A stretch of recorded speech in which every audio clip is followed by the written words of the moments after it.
bespoke radio for the masses. Headline edition, July 8, 1947. The Army Air Forces has announced that a flying disc has been found and is now in the possession of the Army. If the game is rigged, change the game. Game changer.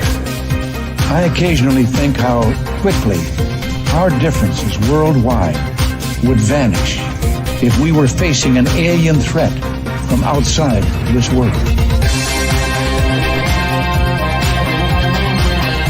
This is Fade to Black with your host, Jimmy Church, on the Game Changer Radio Network.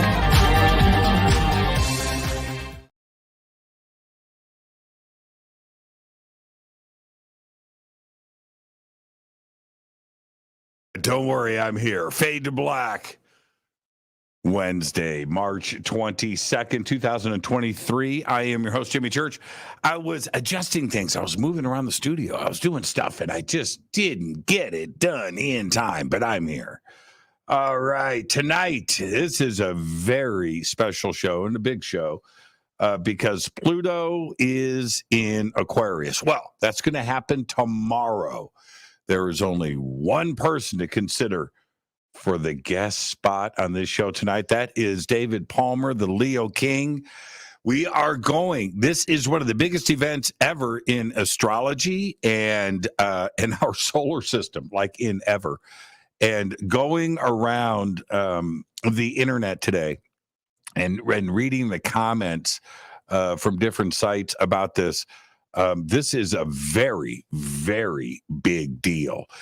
And it just reminds me of that song Aquarius, right, from 1969. And are we here? Is this it? Is this the dawning of the age of Aquarius? Well, David Palmer, he is known as the Leo King, a celebrity astrologer.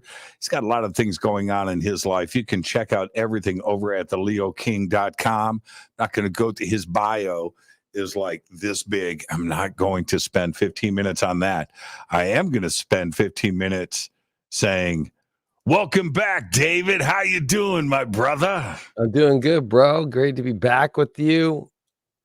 And by the way, any Aquarius out there would say that song does not represent them very well at all. Too cheeseball. I always say it kind of would be like as if we all said, my song is from Disneyland and being on Small World After All or something. Yeah, right. And I can get that. But here's the thing. I'm a little bit older than you. And I'm a lot older than you. But when that song was a hit, it was a toe tapper. And so I was 6, 7 years old when that thing was a hit. And I got it. It sounded like the future to me. And if you listen to the words very carefully, love and understanding and everything that the song represented, I dug it, man. I dug it. Now, if I was an Aquarius, that's a whole nother situation. But all of your beautiful guitars behind you represent Aquarius a lot more than that song. Is that right? Yeah, the edge and the excitement and the rebellion and the being different, you know. It's right. You know what I enjoyed when you came over to the house for dinner and drinks and sky watching. We had so much fun that night. But I was out in the backyard and I could see through the house. Everything was lit up, and I could see you standing in the bunker alone, and you were just looking at the guitars. You were all by yourself, and I was watching you, man. I was watching you. So I just came in, and it was so great to see. You know, you were just looking, at each one and absorbing it. It was a cool moment for me to see you quietly by yourself, just going, wow. It was pretty cool. Yeah, I mean, you go to Guitar Center and you look up, but it's like all the same kind of stuff you see. With you, it's a museum. Yeah, I went to Guitar Center a few months ago. Mm-hmm. I hadn't been there in a long time, and I had to pick up some stuff. And so anyway, so I was there and I was looking around and I was like, I got more stuff than they do. I know. And I was like, I got that. And that's what I thought to myself. I've gone too far. Or I didn't have to look at your guitars without having 3 Guitar Center people come up to me and try and tell me how amazing they are at the guitar and how I might not be. That they know what's the best guitar for me. You know, it was like, That's what I should have done. I should have acted like a salesman when I came in. Yeah. Yeah. You want to take that home with you? Yeah, exactly. You want to get our card? I've got the Jimmy Church Faded Black card. It's the black card. We've got credit. We got all the credits you need. Oh, here. man. Yeah. But that was pretty cool to watch you do that. So anyway, this is Pluto. Okay, so right now, today, Pluto is entering Aquarius, right? Tomorrow, it will be in Aquarius. Am I understanding this correctly? Technically, we call it the Ingress. So Pluto will ingress and actually arrive into the zodiacal sign of Aquarius, which will actually be happening around 5 a.m. Pacific. So technically, it's still in Capricorn, but that's where you get into the weirdness of where you hear cusp, right? Like I'm born on a cusp, or somebody who's born in between. That the cusp is that point between signs, right? So it's kind of a no man's land in many ways too, because of the fact that, you know, it's like moving between a room with having a door. I always say to people, it's like having, well, I don't have big boobs, right? So it's like, you know, my boobs are in this room and my butt's in the other room. That weird place between doors. Right. When you're really in the new room is when you find, you know, Pluto right now is in between the doors, but it's still in the room, and then it's going to be in the new room. Right. So the toes are in there, but the heels are on the other side of the line. Yeah, and it's really weird because it kind of actually, it's geometry. Well, it is not kind of actually, it is geometry based, right? So it's actually in geometry where it goes from 0. There's 360 degrees around the zodiac, right? And they're all divided by 30 degrees, but 0 degree is the beginning of a new 30 degrees place, which goes up to 29 degrees in 59 minutes. Why is everybody freaking out? Well, one, because Pluto is a planet that takes 248 years to come around the sun. So it was discovered in 1930, supposedly, right? So in 1930, we discovered Pluto, and they thought it was this huge, big gas giant that was going to be like Neptune, right? Like it's bigger. And then over all the years, they kept getting better. They actually didn't use a telescope. They used pictures.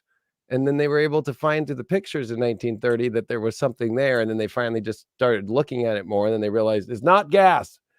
It's a lot smaller. And then, of course, in 2000, what was it, 2006, when they finally said, you know what, we're done. We're not calling it a planet. We're calling it an exoplanet. We're dwarf planet. We're minimizing this as a planet.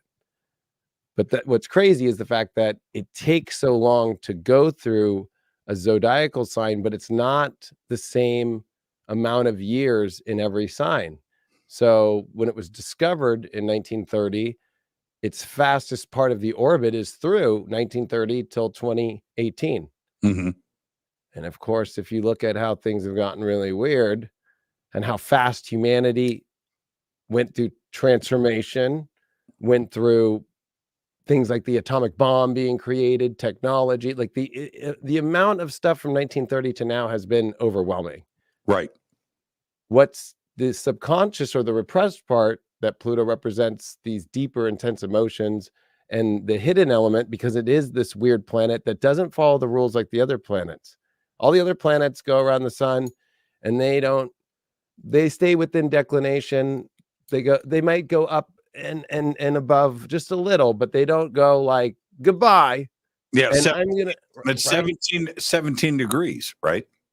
It goes farther down. It goes all the way past about 23 degrees of declination. It can go south farther and north. It goes that far, 23 degrees. 23 is the boundary line, we call it. of declination, and once it goes farther than that, it's out of bounds technically, because our ecliptic on the Earth, the ecliptic of the sun, looking at the planets, that's the understanding is 23 degrees. That's why there's some special number about 23.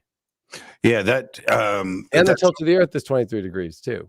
Yeah, that's right, and that's always been very, very interesting to me to see other solar systems, and everything's a little bit different, but everything is on an ecliptic, right? Yes. So so are we. And when you are able to, with a telescope, and observe something else out there, it's easiest, obviously, to see it on an ecliptic. But when we're discovering exoplanets, the easiest way to do it is with the variations of light from that star as a planet transits, right? And goes in front of it, and the star slightly dims. You're only going to see that on the ecliptic. And that's how we can go and look out into space, and everything is on the ecliptic. And so we have that. And then Pluto, for some reason, not only is it not in a perfect circle in its orbit, it's an extreme oval, but it's tilted. Everything else, all the other planets are doing their thing. And here's Pluto at this extreme angle, just off on its own. Well, Uranus is too on its own tilt with its rings, right? Yeah. That's what makes Uranus so different, right? It's like it doesn't want to look like Saturn. It will be completely like the opposite direction, right? Like I'm going the other way around. And that's why Pluto entering into Aquarius is so crazy, because the way that everything is normal is not. And you've already thought the last 3 years, especially, oh gosh, it's already been not normal. I keep telling people this has been the lobby, to the great show. So Pluto ingress into Aquarius is the beginning of us discovering what humanity is. The water bearer is what Aquarius represents. Pluto, though, is the ruler of Scorpio. So the planets rule the whole zodiac, meaning that it's not like a sign is the ruler of the planet. The planet represents the sign as far as it's the lord of that sign. Mm-hmm. So when you talk about Pluto, you're actually talking about its home and its rulership, which is Scorpio.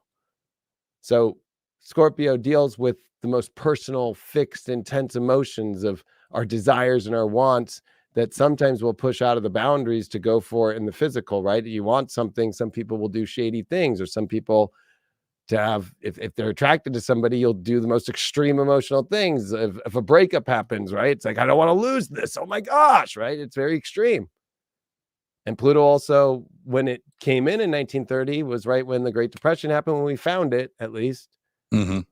And it was in the sign of Cancer, which ironically, we've been in Capricorn since 2008, when the financial crisis started. And that's right when Pluto came in 2008. You have to remember, in the first 2 months of 2008, Pluto came into Capricorn. So this is the same understanding of what the ingress means, is like when Pluto shows up in a new sign, we start to see however long the transit will be, in this case, 20 years, where it's going to be a 16-year transit of Capricorn. Now, 20 in Aquarius, you start to see the writings like kind of in an eerie, haunted mansion kind of a way, Pluto, of what it's going to be. So the bank stuff has been without Pluto and Aquarius, but it's kind of the completion of seeing like, yeah, we know government, bank stuff. And then there always comes the hero that thinks we're going to save it all. And then also the evil person. So you see that too, is like people want to attach themselves because of fear. Pluto rules fear and our overcoming of those fears. So you see the evil, like technology front, but then we also see people look at it as the savior. Or in 2008, it was like Obama's the savior from the wars and the weird ways that things were going on. And really, it was just more government. We all realize that no side's better than another side, right? It's like they both mess up. Both sides mess up,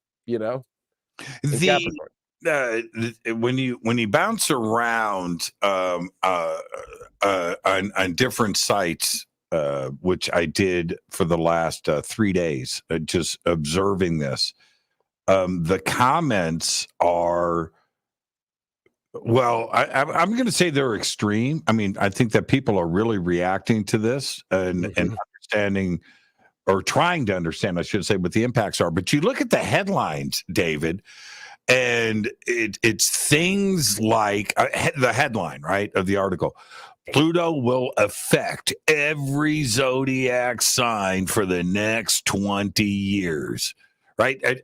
Or a variation of that.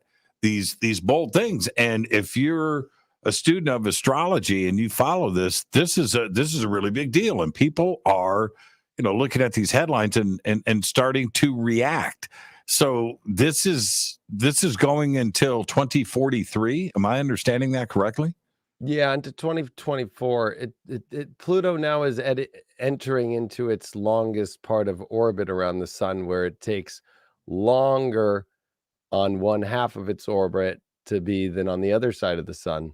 So now, and it happens to be to where when it is in Capricorn, around 21 to 22 degrees is where it says goodbye. Like, it goes far south in declination, meaning I'm not only going farther out, but I'm going farther down, which is why the original understanding of Pluto is the ruler of the underworld, which is Hades. And that's what Pluto, as one of the Olympian gods from the understanding of Greek into Roman mythology, right? With the Titans, of course, that turn to the Olympians, is Pluto is the god of the underworld. And so it rules Hades, right? So that's where the deep fear comes from, and the actual process of Pluto actually going into the underworld of even our solar system. The reactions from everybody, also 2 days ago, right? It's like everything is astrology right now. Everything is astrology, and other media outlets. And I showed this to you earlier today, that in Luxor, Egypt, at the Esna Temple, they just revealed now, and I was just there too. I know, 3 months ago. Yeah. Well, I'm going back, so I'm going to go check it out in person here in a few months. I'm very excited about this. It's a brand new zodiac. And when I was at the temple, I took a bunch of pictures. I don't have that ready. I was noticing at a few different temples, and including Luxor, teams of archaeologists, probably students from the university, cleaning, right? So they're in these, different rooms of these temples. They've got fans going, they've got lights, and they are seriously, man, like a toothbrush, right? And they're just slowly. So this particular zodiac has been covered with soot for over 2,000 years, and in a lot of these temples, if the people would use them for shelter, right? So they would go, and also they were able to cook, so they would go and cook inside of these, and it's like these temples have been sitting there for a couple of thousand years, and to them, it's a place to get the community together and cook up some food. And so in doing that and staying warm and stuff like that, well, anyway, the soot would cover these walls, and this particular zodiac has been covered in soot. And I noticed, I took a bunch of pictures. I was sneaking in the guards as soon as I would. But you're being Indiana Jones and the Raiders of the Lost Ark, and it's a scene with Salah and trying to find the right place. And dude, I'm in there, and there's a little crack, right? They're up on scaffolding, right? And then I could look through the doorway, and there's like a little crack up above, and I could see everybody sitting on chairs with the lights, cleaning these little spots. So I would take my phone, man, and just kind of look around and get up in the crack and snap these pictures, because I wanted to see what they were doing. And then I would look and watching them And I shot a couple of videos too, meticulously. I mean, they weren't in there because if it was me, I'd just be in there with Windex, right? Couple paper towels, wipe it down. That's not how they air do it. compressor, and I just air blast it. Yeah, right. That's what I'm talking about, right? So there's only 4 images of this new zodiac that have been released, and so I'm going to pull these up. I've got them. I haven't even seen them yet. You teased it to me before this, and I haven't even seen it. Check this out and tell me this isn't beautiful. And be prepared. Check this out. You ready? Yep.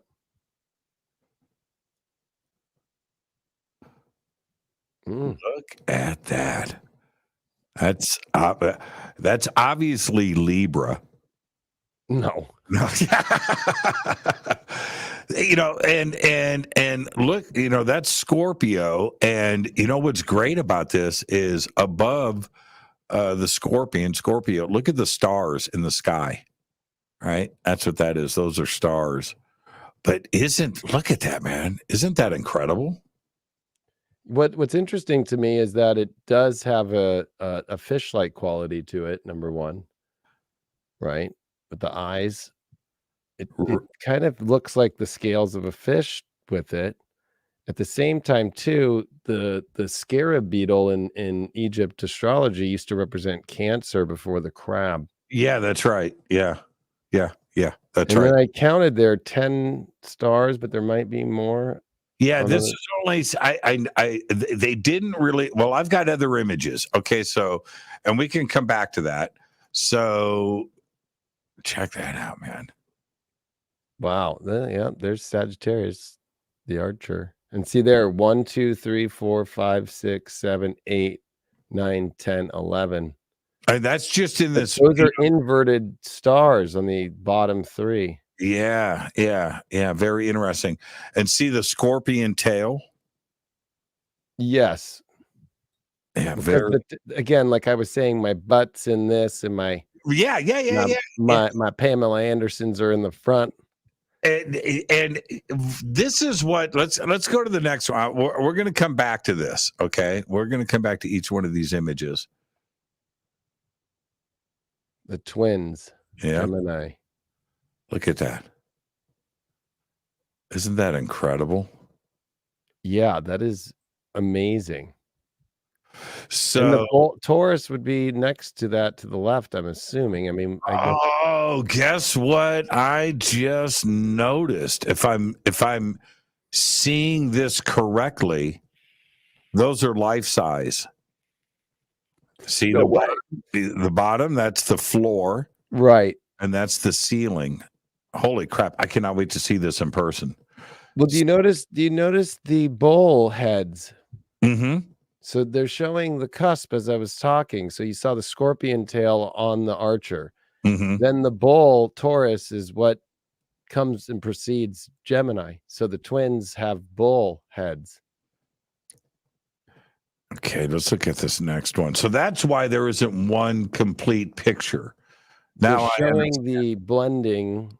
Well, no. I mean one complete picture. Oh, right. Yeah, it's probably massive if it's life size. Yeah. This takes up. There's probably all 4 walls in. Could have been an astrology elementary school or something back then. Oh, right. Okay, let's see what we've got next. See, that's what makes things very interesting about the eagle, right? Is that originally was the form of Scorpio in its original form before the scorpion. And look at the tail. It's got a snake. Yeah. Wow. Yeah, you can see the floor here. Again, you see the floor. And that might be part of if you notice those stars, and then that's what's interesting is because we're only getting little segments of it. It's like, where's that part with? Because obviously the zodiac sign is to the right of that with the stars above it. These are like other depictions that they're trying to coordinate with. It's also interesting to see the hieroglyphics underneath some of them, which are not traditional, like that I would say I've seen before, like under that second, which is winged snake. Yeah. But they could be talking about a hydra that comes to the zodiac too. Well, look, this eagle has got a crocodile head. Mm-hmm. Which if you go back to the image prior, that's actually what they were kind of trying to allude to next to Taurus. You see that there? Well, that's well, it could be, but this is also the Egyptian god. I just can't think of the name, but it's depicted a little bit stranger. So I don't know if this is that particular god or if there's something else going on here. I need some more information, but certainly these are giant. You know, that is a ceiling. You can see that, right? You can see the ceiling here. So now the question is, how tall is this wall? I mean, it could be 4 feet tall. I don't know, but if it's a normal sized room that you see all over Egypt, this is 8 to 10 feet tall. Well, you notice the slab, how they put the crack, and that actually is the representation of like 2 zodiac signs, the split. Yeah, it could be. That could also be a stone, but the split goes into the floor. Yeah. I mean, they make it very prominent. They didn't have to. They even, if you think about it, if you look at that one box in that crack, they made it as another in between at a cusp, right? And the way that they're just from that Scorpio depiction and having that really interesting aspect of where it had kind of like a weird look to it, and then now seeing the twins but having bull heads, which is always next to Gemini, the twins. There's some sort of blending they're trying to show, and cuspy blendings. Now I want to go back to this. What I've always found, what's your insight on this? What I've always found very interesting was that the first what we recognize, I should say, it's not the first. We know that now, but that the first modern zodiac was in Egypt, and it was found in Dendera at the temple. I've seen it, right? It's on the ceiling. The real one, I think the British did it. Maybe it was Napoleon, one of the two. It's either at the Louvre or it's at the British Museum. They cut that thing out of the ceiling, man, and stole it, right? And it's crazy. It's a circular modern zodiac.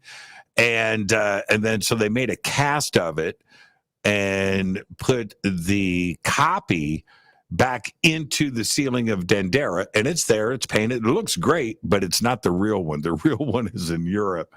But what I've always found fascinating, and I just can't wrap my head around this, is that here they were seeing a scorpion, right? And so were other cultures around the world that never went to Egypt, right? But they were looking up at the constellations, and they were seeing things, right? They were seeing, it's so funny, a bow and arrow. Right, that's in everything. The twins, it's in everything. Taurus, it's in everything. The bull is in everything. The scorpion is in everything.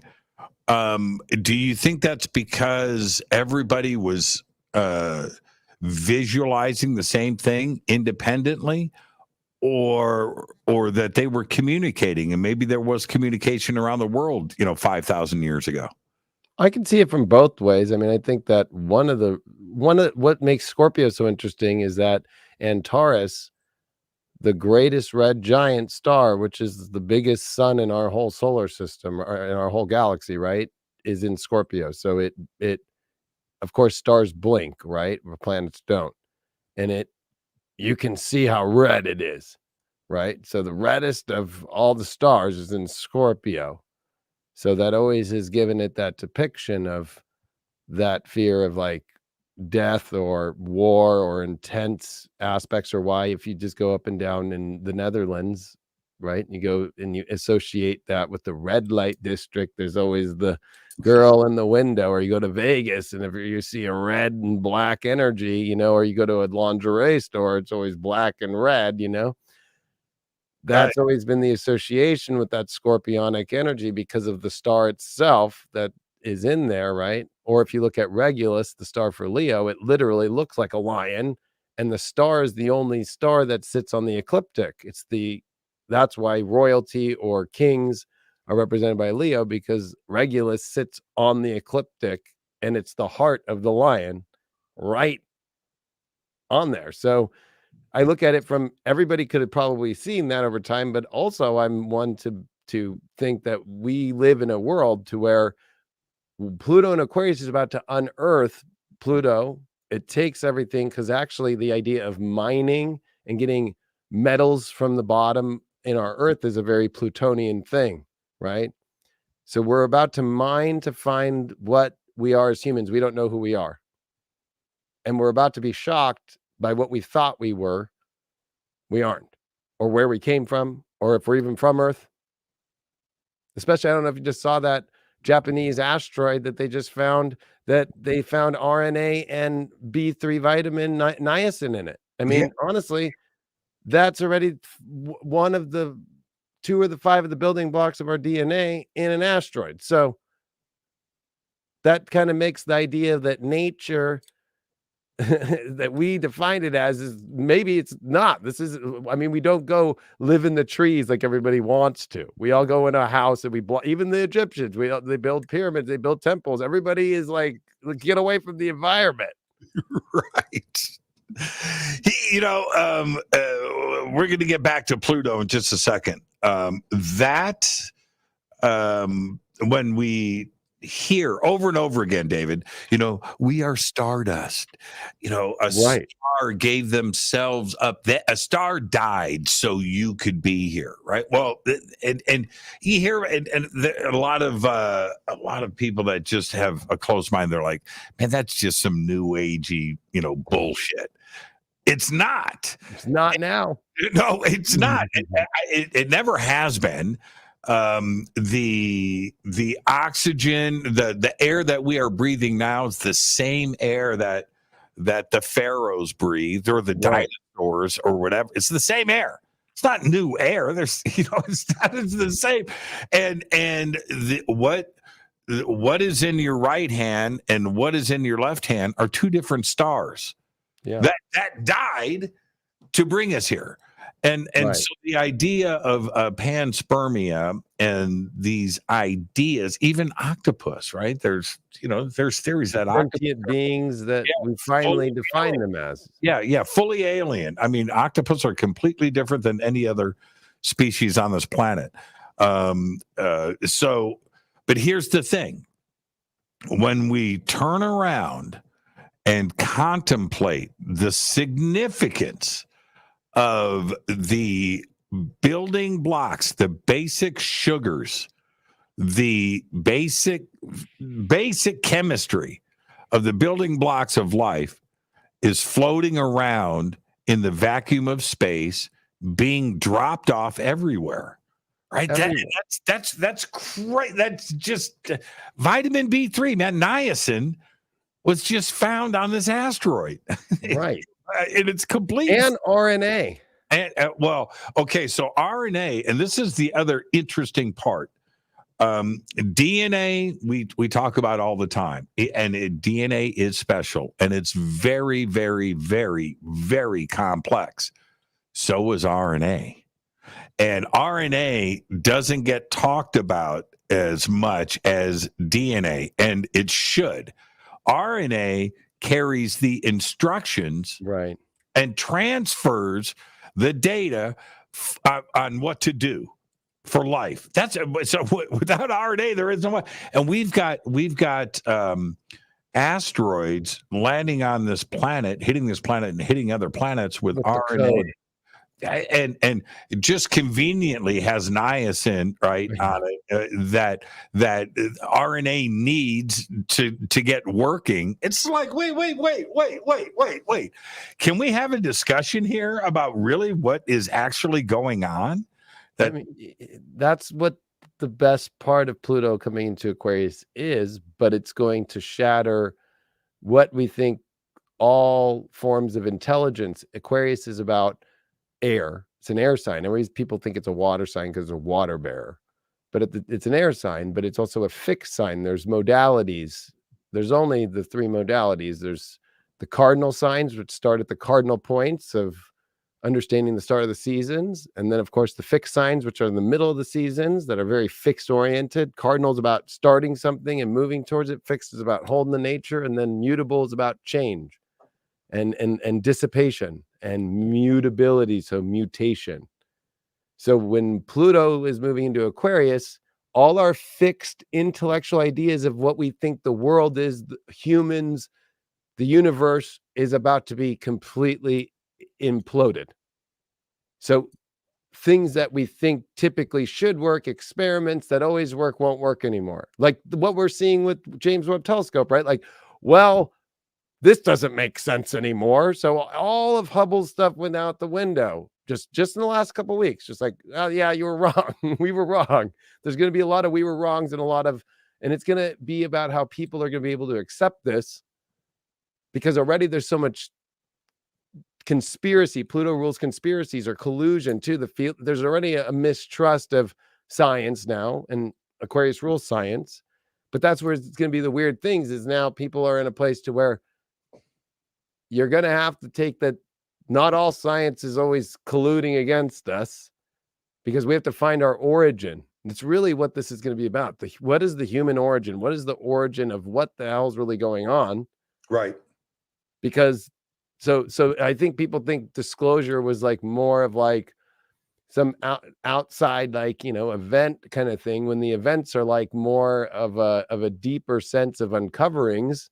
Very Pluto was very like, oh my gosh, look at this, was underneath all this sediment the whole time. You mean that the octopuses that we were always swimming with are aliens? Like, it's all kind of there, but finally revealing itself and us putting it together.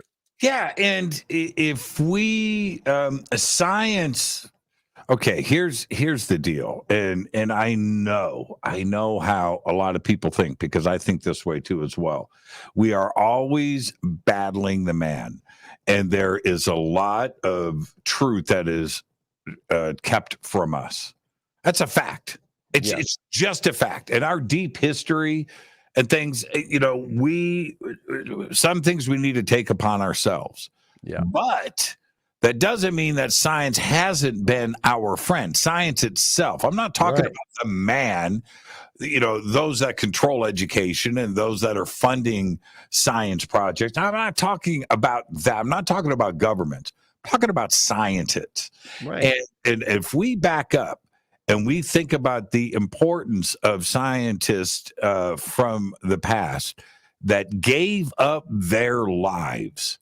Seriously, put everything on. You think about what Galileo did. I know, and yeah, and he discovered Neptune, and before it's in his 1613 journals, and he was right. It was Neptune, and that's before telescopes. So how the heck did he discover that? Yeah, actually, it was the beginning of telescopes, but that makes it even more incredible. You see Galileo's telescope. Right. That's what I'm saying. It's like the ones that we're using to find these planets, right? Right. It's mind blowing. And here is I still find it fascinating that and I'm not done. We're going to talk about Göbekli Tepe here and Scorpio in just a second. But here's the thing. I sat out in my backyard with you, and we're looking at, the night sky, and we're discussing this and we're discussing that. And you're schooling me on what is going on. And I'm pointing out to you my favorite things. And then, but the difference is, I go, yeah, I like that over there. I like that star because it's so bright and cool.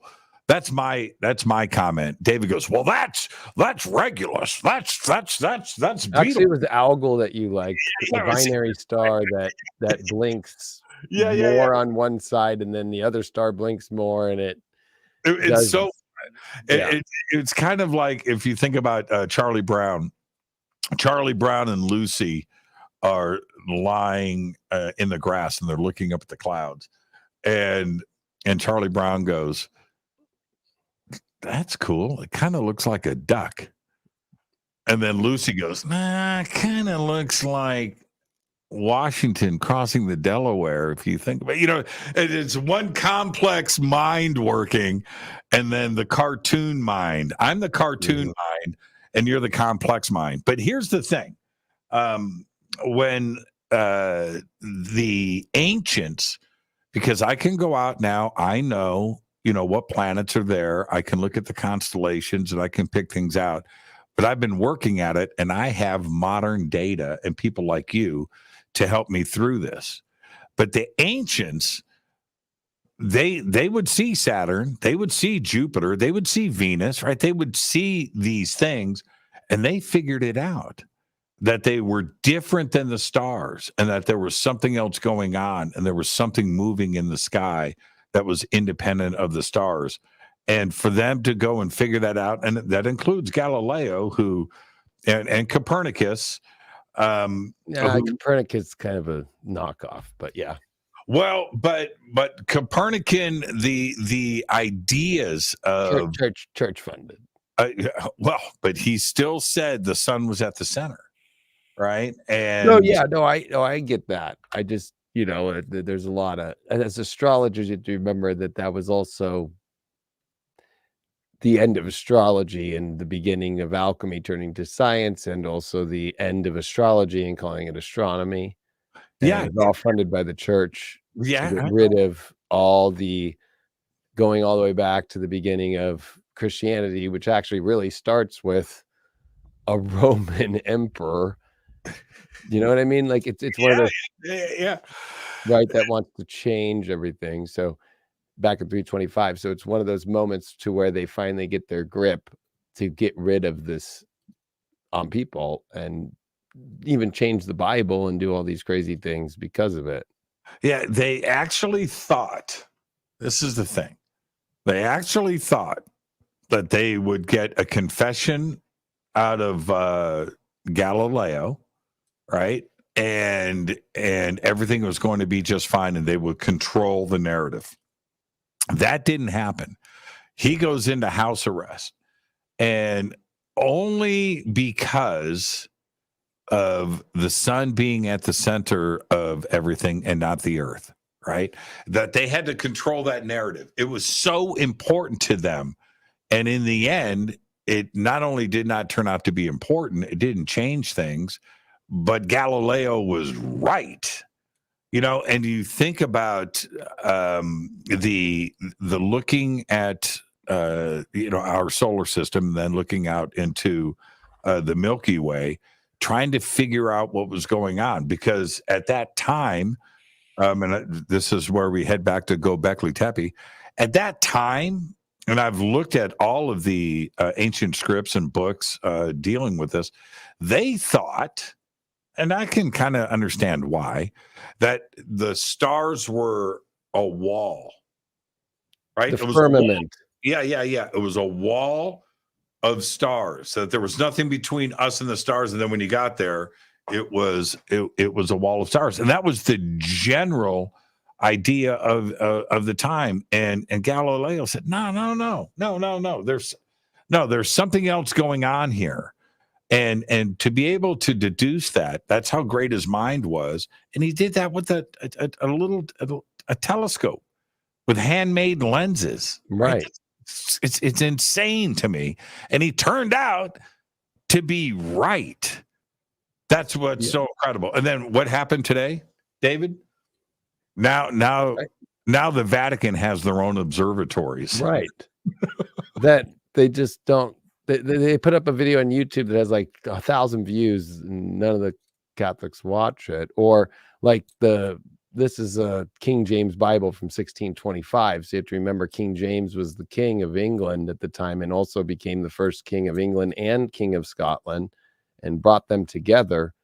And what did he do? He was obsessed with demons and demonology. That's the book he brought out during the time of Galileo. And then after Galileo is when his version of the Bible is the first English version, besides, of course, the Geneva Bible, but the English version, that he's the king, that he puts his stamp on, that he creates, and he loves Shakespeare, which that's a whole other long story of conspiracy, but makes it very over dramatized. And he already created demonology and all about witches and witchcraft and all that. And that creates this whole narrative you hear today in religion. Like, if you study that, you're going to hell.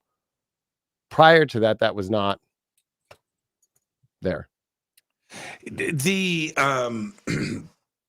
the ideas behind astrology and the influence of planets on events, all the way down to personal individuals.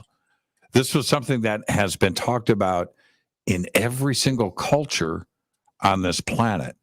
So here's the question: is it because they recognized the changes in correlation with the movement in the skies that they were seeing?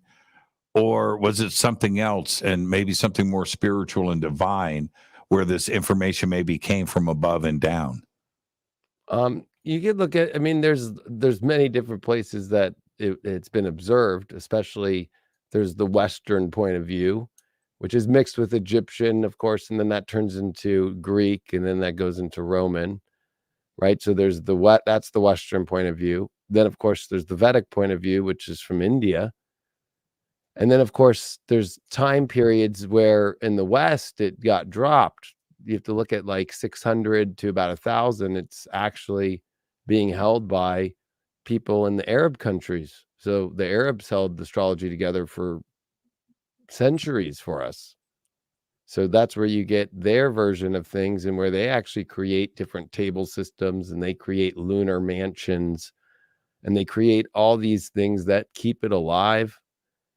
And so you have to look at it as like, when you're looking at planets, because again, it's all about planets, not constellations. It's about planets, because on the ecliptic, it's the sun and the moon that are on the same path. That means every morning you wake up, it's going to rise in the east, it's going to set in the west. Not exact, only when we're at the equinox points, right? Will it be really exact? But that's the interesting part, is that we're at, if you were observing back then, you would be like, well, I'm watching like what we saw in 2020. Jupiter and Saturn met in the same spot December 21st. And in 800 years, they haven't been in the view from Earth to be at such a point to where we can literally see them as one star together, right? But it's really two planets.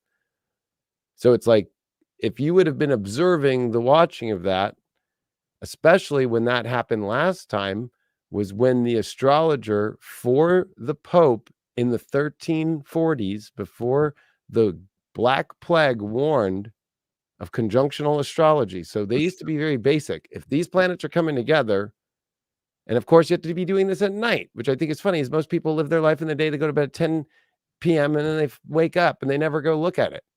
So they have no understanding of what's happening in our universe. And it's like, the people who are up at night doing things are looked at as like the heretics in the world, the weirdos. But really, that's where it's all discovered. But if in conjunctional astrology, which was very popular in the Dark Ages, ironically warned the Pope, it's about to go down, and the Pope knew. And what happened? The Black Plague happened.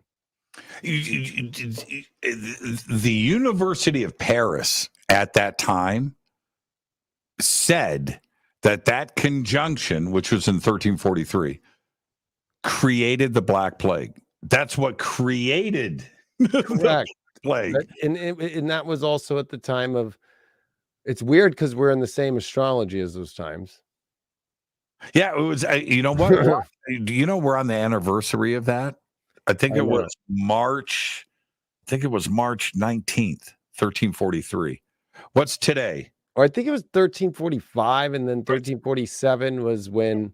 Close enough. Come on, David. Quit busting my chops. Close enough. Yeah. Close enough. But I just this is how friends talk, everybody. Yeah. I just did this day in history, which I do, on the news every day. And that was this day in history. And I think it was 4 days ago, 1345, University of Paris announced. They wrote a whole paper about this, that that conjunction created the Black Plague. And that Mars, Saturn, Jupiter. yeah, Mars, Saturn, Jupiter. And that was official. That was like the official cause of the Black Plague. Okay, so now talking about the Dendera zodiac. We've got this one that was just revealed in Luxor, and again at ESNA, and everybody can go online and look. I'm going to look that one up when we're done. They've only released. I could only find 4 photographs. I want to see the rest of the zodiac. They said complete zodiac, so I want to see the.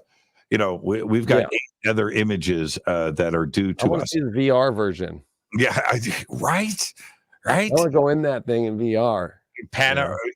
With your mouse and move it around. But if we back up before we say, it's just coincidence or, and this and okay.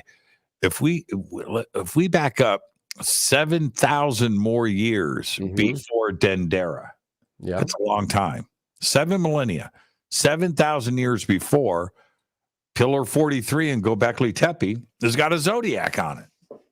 Right. And to sit there and to look at a 7,000 year span to have that version of the ancients looking up at the night sky and seeing a Scorpio, for instance, and to have that depiction very clear, there, and how the zodiac, it's not quite complete. I think they have 8 constellations there, but they're there and they're seeing the exact same thing. What gives? Again, is it coming from another intelligence and somebody is telling them what that is? That's Scorpio. And then they made, or are they visualizing this? I find that fascinating. 7,000 years is not a small piece of time. Well, no, it's not. But what's the small amount of time is what we call science today, and knowing what we define as truth. It's not been tested and not actually been proven, but there is Western would call it a hermetic understanding, or they would call it the hermetic alchemy, or there is a spiritual math. There is a spiritual connection with the divine that has always been there, and people that know how to connect with it do. And it's the divine nature, because in alchemy, the understanding of nature is not trees. It's the understanding of that we live in a world of order, which is what we see with the planets. We can know exactly where they're going to be. We know exactly when an eclipse is going to be, and that doesn't change, right? So there's an order, but then there's this chaotic event that always happens, and we live in this world of chaos and order. But between that nature and art, but it's human divine nature. And so that's also weird to me, because it, like, back then, not 7,000 years prior, but at least in the last 500 years, there's actually been so much where it's been like, yeah, we're not nature. We're not here normally, right? So there's been some very interesting aspects, because I've been preparing people for this moment for over a decade, for this day that's coming on March 23rd, is we have to all be prepared for our idea of even Copernicus's idea. This isn't trying to give in to the flat earth thing either, but the possibility that, especially now that we have the James Webb telescope, and we have so many other, like, we just found out the volcanoes on Venus just recently, finally, right? Like, we never really even had a good shot of Venus until just recently. Like, okay, that's what's going on over there. Like, we're about to realize shots of what are we even on? So a good example would be if we're looking up at the moon, right? And we see that the sun, of course, reflects the light from the moon, right? Like, we see the moon as a reflector of the light. What is that looking down on? Are we on a bigger terrain than we even realize? To be so fixed, to be able to always be there, because that's the weird thing. Why is it that no matter where we're going in time, there seems to be the same ecliptic, right? So the idea that the Earth's core just stopped recently, but then in 2020 we had this Earth speeding up, but then there's obviously some sort of, we have pole shifts, we have all these weird things, but it doesn't shift. They just said, of course, in Fukushima, that it shifted the Earth's axis in 2011, right? But has it really shifted the viewpoints of things? No. So it's made me wonder if when we look up at the moon, are we actually looking at a moon, or are we looking at a reflection of a greater whole of what we actually live on? Well, isn't it one of the things that Like, what if the craters are just us, even though they look dark to us, but we could be, our whole idea of what our Earth is in a bigger Earth? Well, but see, you bring up a great point, which is everything was consistent, right? That's the only thing that is consistent in all life. Right. And it was just that nothing changes, right? We got 24 hours in the day. We've got 364 and a quarter days in a year. And we've got equinoxes that equal day, equal night at the same time twice a year. Absolutely. And things could just be timed. Comets can be timed, right? Everything is consistent and nothing is going to change. And as it turns out, everything is in flux. Everything's in flux. I don't think the Earth's core stopping. Wait a minute here. There are certain things that are supposed to be moving all the time and perfect. The tides, the moon, the sun, the years, the seasons, seconds, minutes, right? Everything was just, and it turns out that's simply not the case. But the planets represent, I'm sure you've heard the term as above, so below. Right. So when it's the illusion, right, taking the heliocentric, but from a geocentric point of view, that when we look at a planet retrograding, right, it's the idea that it looks like it's stopped and then it goes backwards, when really it's us just either, if it's an inner planet like Mercury, or that's hard to see, of course, but like Venus, right, disappears from an evening star or morning star, and then we're either having Venus pass us, or Venus is on the other side of the sun, right, every 9 months. So, but what's interesting is there is that idea as above, so below, where things do stop, planets do stop in our viewpoint, and then they do go backwards the other way, and then they cover zones that we can actually predict where they're going to be, and then when they'll finally move direct, and that's how Copernicus and that's how Galileo understood that concept of, well, maybe the planets are passing each other to create that illusion, right? So it doesn't surprise me to see that the Earth's core could stop and then maybe turn around in a different direction, maybe for a small amount of time, and then move back forward again. That's what planets do in our view. Remember, it's again from our view. That's going to be the other thing, is we're not able to see it from this higher point of view because we're not up there. We're here. So we have to take everything from based off here. Of course, we've got Voyager 2, which, went up the skirt of Pluto, below Pluto, because they sent Voyager 1 up north to get out of this matrix, and then they sent Voyager 2 down. And Voyager 2 got the pictures as it's leaving the solar system at Pluto, right as Pluto was leaving the ecliptic viewpoint from the sun. Going by, right? So, and then 1930 is right when it came up. They only could have known that at those two times. That's it. Right. You're not getting more, you're not going to get much more out of, unless, especially time-wise, or using stuff to get as far as Pluto is to get more pictures. 2020, they had the mountains that had snow on it, and then they looked at Earth and it kind of looked similar. You know what I mean? It's like, wait, what? The snow on Pluto with the sun that's so far away from it. The other part about this is that as I am doing my research and I'm looking at this, am I to expect a change in myself? Is it something that I am going to notice, right? Like the old me, and now suddenly this Pluto in Aquarius and the dynamics of individuals being affected by this. Is this something that I will notice? And is this what people are calling you about and freaking out? The possible changes. Yeah, because take 2008 for example. That was the last time Pluto went into a new sign. It was Capricorn. So, I mean, it's interesting when you even Pluto deals with everything from, of course, transformation, physical metamorphosis, right?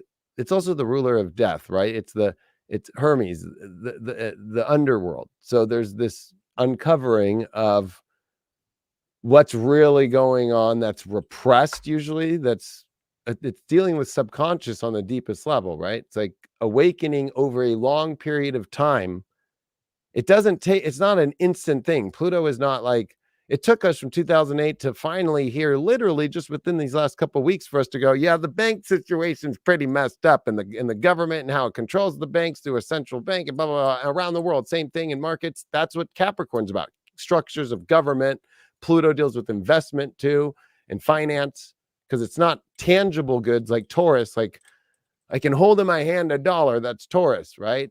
The bull, right? So funny. Wall Street has the bull market. Yeah. Right. Yeah, okay. yeah, So, but Scorpio is investment. And it's also where it's like, I invest a little and get a lot back. Right. So Pluto is where it takes a longer time for your investment to understand what's repressed, what you're not aware of that is going to come up. So if you think of your life in 2008, it was like, whoa, you could feel the crazy part of your own life changing into a new story. But it's not till now that you look back and you go, that was the marker that got me to here. That I am awake now, that I'm not repressing that part of myself. And that's all I had to really do was stop repressing something. So it's usually about expression. Where are we hiding our expression? Right? Like, I'll use me, for example. In 2008, I wanted to be an astrologer and mix that with a DJ, and I thought people think I was crazy. Right? That wasn't cool then, you know? People think because of TikTok and the last 5 years of astrology, that's cool. No. Walking around 2005 and 6 and being on MTV and saying astrology, they all looked at me like I was a freaking crazy person. Okay. Imagine, back when I dated my first girlfriends, and their parents were like, what are you into? I'm like, astrology. I was like, Jesus. Yeah. So anyway, like I am expressing that over time, not until now, to where it's like I'm on Jimmy Church's show and like blah, blah, blah, blah, blah, I do this all day. You know what I mean? It's like, oh wow, that's the marker point where I made the choice in my life to embody what I wanted to express. That's really what Pluto is. Where do you want to express yourself different now? But it's not different in the sense of like, well, I want to do it differently. It's more of my internal understanding that I have desires that I want to express myself, and I have to stop repressing them. That's really the spiritual, more conscious or psychological understanding of Pluto for everybody when it moves into a new sign. For the collective, we all are facing that. We all don't know we didn't know what the hell the world was going to look like in 2008. We were like, shit, this sucks. I was selling cars at a car dealer. You know what I mean? Like, that was scary. Like, shit, the car industry died. Right? So you have to realize that everybody, if you were in mortgages then, oh my, where's my life going now? I have no idea. Pluto brings that fear of losing something. Right. Man, and we all are facing it together.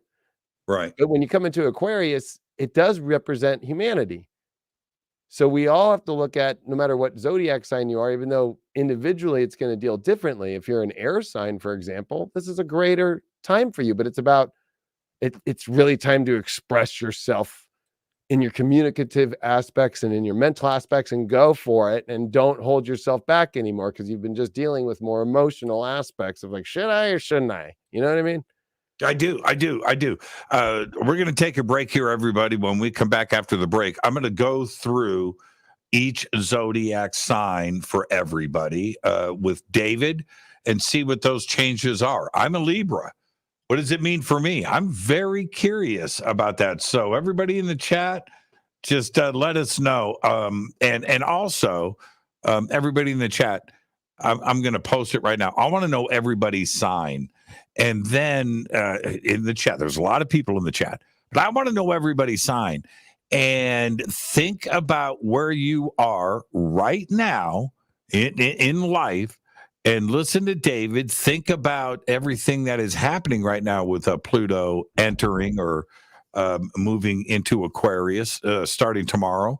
And if you are going to listen and make the moves that you need to make.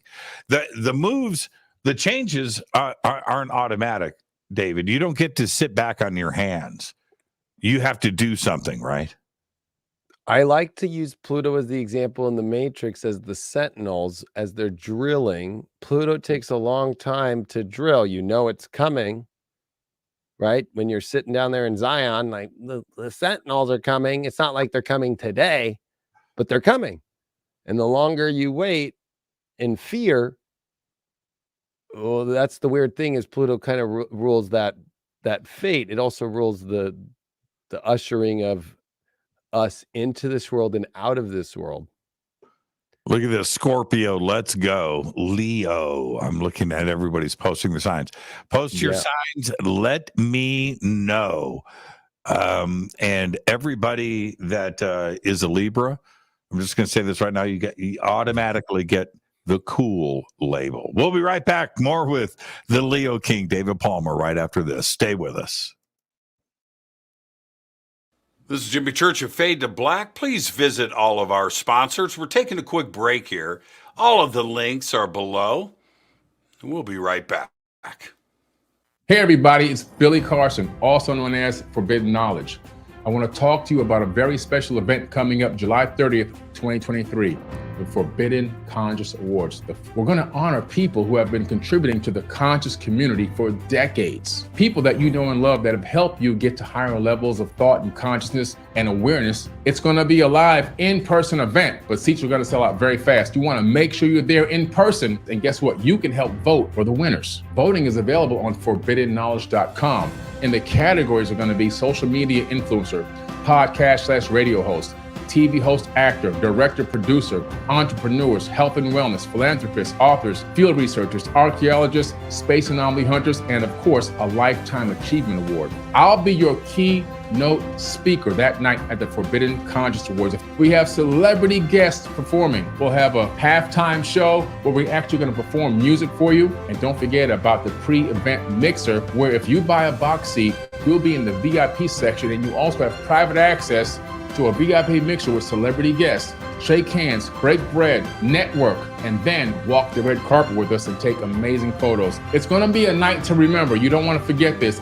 Make sure you hurry up and get your tickets because they're selling out very fast. I want to see you there.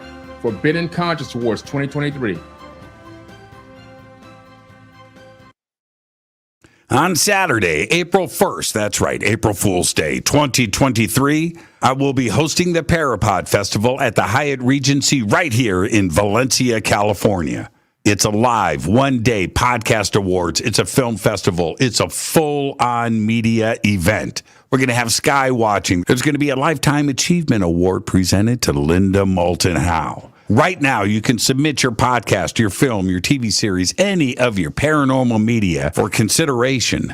You can do all of that on the links below. For info and tickets, go to parapodfilmfest.com. That's parapodfilmfest.com. April 7th through the 14th, 2023, I'll be hosting and presenting on the Hidden Secrets Seminar at Sea Cruise. From Los Angeles to the Mexican Riviera on the Navigator of the Seas. That's right, up top, a giant water slide. You've got to check out the Navigator of the Seas. It's amazing. We've got Scott Walter, Adam Apollo, Nick Pope, Brad Olson, Vivian Chauvet, Jason Shirka, Robert Grant, Ruben Langdon, and another 12 amazing speakers and presenters. It's all simple to do. Just visit divinetravels.com/Hidden Secrets 2023. You know you want to go on a cruise with me. River Moon Coffee, makers of the Fade to Black blend. Truly the best coffee on planet Earth. Just visit rivermoonwellness.com or their Amazon store. It's all simple to do. You can check out the Fade to Black blend, the Game Changer blend, or any of their Black Moon Wellness products. It's the only coffee I drink. It is the best, and it's Doc. Again, rivermoonwellness.com. All right. Welcome back, Fade to Black. I am your host, Jimmy Church. Tonight, David Palmer is with us, the Leo King. And the one thing, I'm going to say this now, and a lot of David's peeps are here with us tonight. David, the one thing that I appreciate and love about this man is he just speaks. He runs without filters. He's not going to bullshit you. And that's man. Yeah. And I remember we talk about this a lot, but the first time that I got to see you speak publicly, and I introduced you, but so I sit down and I'm listening, and the way that you spoke, you're a great orator, but this is connected straight to your jaw. And that's a difficult thing for most people to do, right? They run a filter, right? They're censoring themselves. You do not, right? And have you always been that way, where that's it, man? This is how it is, and I'm not going to mess. Have you always been like that? Not when I was a kid. I would ask my mom still to order the chicken fingers for me. But it was in school with reading. I'd always be like, these guys can't read. I'd raise my hand. Can I read? So I guess communication was something I was always into. I was in drama when I was young, or I was on reality shows in 2005 on MTV. So, and running it there and putting myself in those places. But really, yeah, I don't know. How did you figure it out? I mean, it's a difficult thing to do. I'm in media, I do this for a living, and the advice I always give to everybody that wants to do this, or either as a hobby or for a career, is you need to figure out, and it's the hardest thing about this, is be yourself. Right. Don't be somebody else. Don't worry about that. Get this and your mouth connected. Be yourself. But I think that's where music comes in. I'm not gonna lie. I think finding yourself, music helps the most. I think going to shows and meeting other people and learning to express yourself in a crowd, to when you finally, if you do become a musician, then to express yourself on a stage, and even doing it when one person's there and it's your mom or your friend, but still doing it and not being embarrassed and finding that way to keep expressing yourself. But it was for the rave scene for me, in music and rock and metal. I'm a metal guy. So, it was like those two scenes for me allowed me to express myself fully. And I was a weekend warrior and worked my butt off during the week. That's how I used to be when I was young. So those weekends I did it, but also at work, I expressed myself, and I just learned to find myself. That's really what it is. And I never tried to copy somebody. I'd always be like, I'd be inspired, but I'd be like, well, I wanted people to know my own unique way. And so I think that's the best way to do it, is to find your own way and it's fun. I don't know what it would be like to be all backed up, like, at the trailer park and have all the septic tanks backed up. That'd be horrible. Yes, totally. And yeah, if you think about it, anybody that history can point at, it doesn't matter if it's something modern or going back through history, those individuals that caused change, whether it was music or the arts or writing or politics, it doesn't matter, right? Science, they were doing their own thing, right? And that's it. Those are the ones, man. And I don't care if it's Elvis or Randy Rhoads, right? Right. Eddie Van Halen, right? Just be you. Jimi Hendrix, right? Just be you. Marlon Brando, just be you. Don't give a crap about what's going on around you. So now, that being said, we're going to get to all the zodiac signs right now. One of the coolest moments of my life was spent with you, but it wasn't you. Well, no, it was you, but you and I, we taught Linda Moulton how to scratch. I know, that was so fun, man. And watching now, see, it's exactly what we're talking about right now. Linda, watching her not only express herself, she doesn't give a crap. She doesn't give a crap. No, man. She was in the moment. And here's you and I, right? Just go, is this happening? And she just let it all hang out. And it's that individualism that we need to get back into this country, man. And there was no thinking of how to do it. It was just you pulled up with your crew and her, and then you were like, here, scratch. And I just threw on something for her to scratch. And then I'm like, I got Jimmy here. I'm going to throw some rock music in the mix. So she's scratching on top of the Eagles into Van Halen into, I don't even remember some of those remixes I was playing. And there she's scratching on top of it. And of course I was having like crazy, weird UFO alien, like weird sounds for her to scratch. And that was so much fun. And what was supposed to, I thought was going to be about, 2-3 minutes. Turned out to be that was like 20 minutes. Well, no, I think we came in at midnight and left at 1:30. Okay. Well, I mean, you know what? That's how you know you're just in the flow. It's like you don't even know. Yeah, that was so much fun. Okay, so let's go through these signs. And watching everybody post their signs here. Now I can scroll back and make some comments about this individually with our friends. Let's start with Aries. Yep. Let's start with Aries. What's going to happen there? So Pluto's coming into their 11th house, which this is dealing with where they're going to have to learn to trust people and also connect with people more to get what they need. There's been a lot of trust issues they have with people, and they feel betrayed by people. But at the same time, they have to be more honest and open with people and express how to be better at knowing how to have friends, knowing how to keep people in their life instead of everybody always coming in and out. It can't be a New York turnstile anymore at the metro station. And that's the repression, is I can do it myself all the time. When really Pluto rules the 8th house for all Aries. So it's a very big issue of how they connect with people, and also the wrong people, and also the expectations that they have on people. They're here to lead, but they're here to lead with others, not just themselves. Why typically are you saying that it's the opposite? Well, I'm an evolutionary astrologer, so it's like we're at the point now to where an Aries or Aries ascendant in their life is at a place to where they're looking into the depths of the underworld going, what people do I really have left?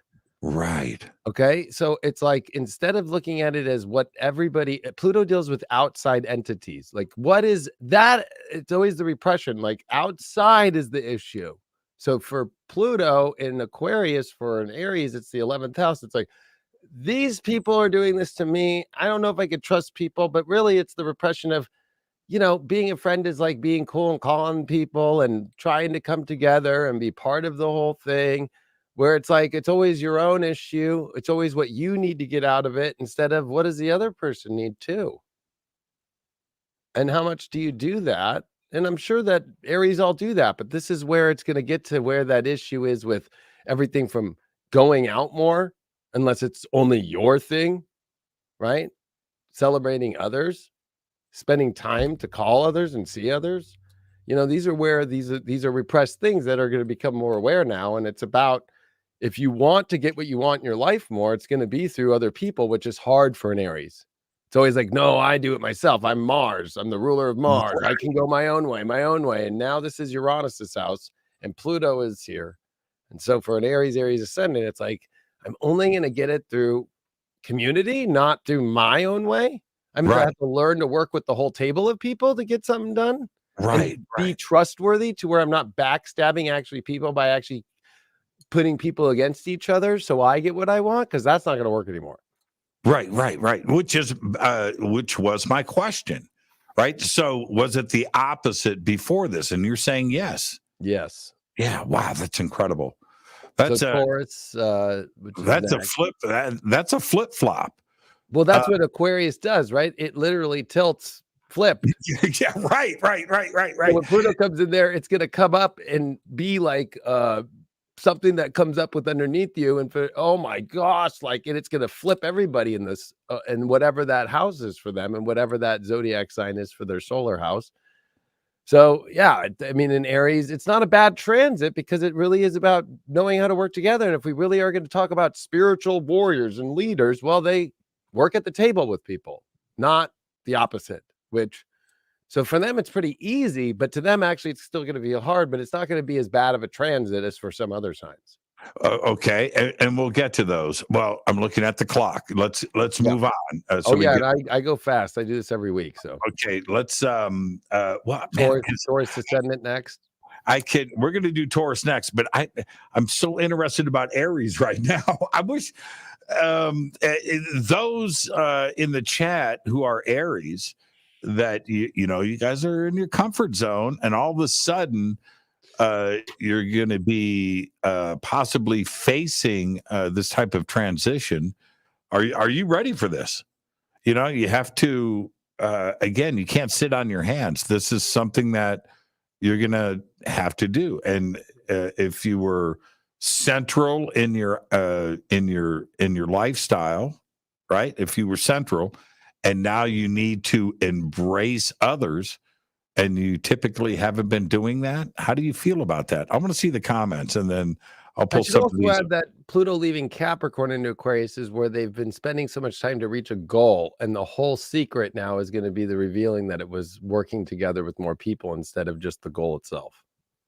JLK said that there are 5 planets currently in Aries. Yeah, but we're talking about Pluto. Okay, we're talking about Pluto, JLK. See, I love it, man. People are really in. And how funny, in Aries did it about me, and there's my planets in my sign. Right. That's how you know right there. There's the Aries issue. And me. Every Aries ascendant we see right now doing me. Oh man, they're gonna have a world of hurt. So I'm gonna pop this up. So JLK, you're if you were a betting man, you're saying JLK is Aries. Right? I think I'm not looking at the chat, but let's go to Taurus. Taurus ascendant. So for them, Pluto coming in to find their purpose. They all know they have a lot of worth. Now it's interesting for them because it's like they have to define what it is. They're really good at defining the things they like, but this is where it's like anything that's really not connecting for them work-wise anymore to actually connect them to the collective. Everything's going to be about the collective because of the fact that it is Aquarius. Working with people to actually do things that are more about the world than their own personal life is home life. They're always letting their home life get in between their work. And this is now where you can't let your home life or your comfort or sitting on the couch eating chips, which is a very Taurus thing to do, get in between your ability to do the actual work. So it's kind of like you've been faking it till you make it. Mm-hmm. Now you have to really do the work. You've done a really good job of convincing others too that you're doing it when you're not. So now you're going to have to face responsibility. And that's the problem, is you're responsible in personal life ways, but in actual responsibilities that are to get you anywhere in life and to succeed. And you're also going to be facing situations that are now going to be where it's like, if you've had family money or you've had a nest egg, or those are all ending, and you're going to have to go work. You're going to have to actually go do the work now. You're going to have to actually hold the job or hold the business or pick that path. You can't keep avoiding the responsibilities and always going, well, I can skip that today and I can skip that tomorrow. And that is the crumbling. It also is a hard transit because it is a fixed sign, so it squares all their suns. So it's one of those moments to where it's like, this is also where your own values have to find a purpose that connect with more than just your own personal, not like Aries where it's about me, it's more about their own personal life as far as what feels comfortable and fun and what feels good. It's like the vacation's over. Yeah, that's very interesting. By the way, JLK says she's a Pisces. She says there's not a lick of Aries in my chart. I love it. Congratulations. Yeah, congratulations. The separation of that, so many people find it very easy. When you leave the house is behind you. You're going to work or you're doing your thing, and you have a separation of that, right? But Taurus that's not the case. Yeah, family businesses aren't going to work for Taurus risings anymore, right? Well, my mom does this, and I do the job. It's like the separation of all these attachments to the home and having a good separation from that. And Pluto is the ruler of Scorpio, and Scorpio is the opposite of Taurus. So it's relationships, personal relationships, dealing with their home lives and how they want everything to be in this nest egg, but that's not going to get them success. They'll get that if they go towards, it's like, it reminds me of somebody that's on unemployment and it ends and they just constantly go, well, yeah, I looked on Craigslist, I didn't see anything. Or yeah, no, I'm going on an interview next week. When they could take the interview now, they'll pick the last interview. Telling it like it is. I mean, I'm just being real, you know what I mean? So Gemini, the twin. Gemini. So Geminis have gone through the biggest trust issues. And in order for them to actually have a positive experience in life, they have to believe that everything is not bad. So for them, because they're an air sign, they're the first air sign, Pluto is in their 9th house of beliefs. So this is going to be where you have to have a positive belief system now, especially that your reality is always tripping on what could go wrong or what could go bad, or especially being really finicky when it comes to anything that's more expanding. Gemini is a sign about small and keeping in my environment. Pluto's telling you to expand your world, and that could be a trip for you. But especially when it comes to, if you are, I'll use examples again, if religion belief, or even like, let's say you're a vegan, or you have to relook at your hardcore belief systems that have actually caused you to have the destruction in your life. You know what's interesting, and we're going to continue. None of this has applied to me. I used to look at the zodiac and conversations about astrology that you could apply them to everybody. That was my mistake, right? That it was just a generic thing, and it is simply not the case. Everything that you have just said, about Aries and Taurus doesn't apply to me at all. Right. Yeah, very interesting. Well, okay. Well, we're going to find out here. We'll find out, right? But yeah, so Gemini, it's this construct of how life should be that is being destroyed for Geminis. Especially they're the mental ones, the thinkers, the twins, the ones that have it all figured out. You don't have it figured out, and you're wrong. You're wrong. Your belief is wrong. Right. I should meditate every morning. Maybe you shouldn't. Maybe that's causing the problem. So it's a trigger because my life got destroyed, or I can't trust things. And it's been this trust that's been built off a belief system that's actually the problem that's causing everything. So they're having to destroy their beliefs and reinvent by looking at other places that are, again, going to be hard because they like to have the data, the facts, and this is telling them to go in the opposite direction. This is not their house. This is Sagittarius house, the 9th house for them, not the 3rd house that they rule. So this is very opposite of who they are. And also their health is dependent on their beliefs. They actually cause health problems based off their beliefs, and that's their issue. So their health is at risk for continuing the belief path that you think is healing you, which actually is probably not. It would be like somebody taking, like, I don't know, like silver every morning and thinking that because I don't want to go to the doctor, but it's like, no, you need to go to the dentist because you got a rotten teeth. Yes. So the beliefs are the problem, and more importantly, also it's constructed beliefs that are really limiting, and now it's time to blow all those up and experience new ways. And there's a lot of trauma that you're going to have to face with psychology, or talking to a psychologist over the next 20 years is probably going to help you through that.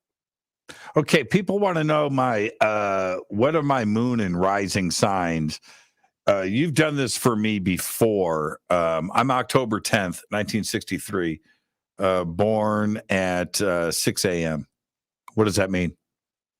I know. I think we had done you as a Leo rising, if I was correct. I think so too. Yeah, and I forgot where your moon was, but yeah, I can't remember either. And I don't mean to bum everybody out, but Leo rising, I don't know what my moon was. You told me. Okay, well, yeah, I looked it up. Yeah, but anyway, so we'll move on to Cancer. Cancer ascendant now. Let's move on to Cancer.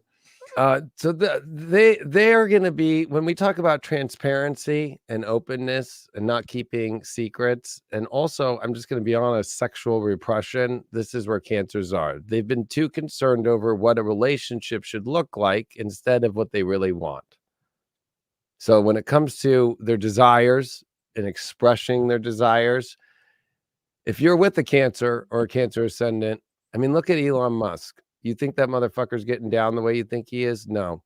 So Pluto and Aquarius is going to be one where you have to be in touch with your sexual nature because you've not been getting it. If anybody's repressed in that area, it's them. And also big questions about how authentic you really are when it comes to those sensitive emotions that disrupt that place that's the most sensitive to you emotionally, that disrupts the harmony with your home life and all those things. But actually, it'll bring you to the harmony. So you're going to have to learn to be more bolder and more extreme. You're not extreme enough.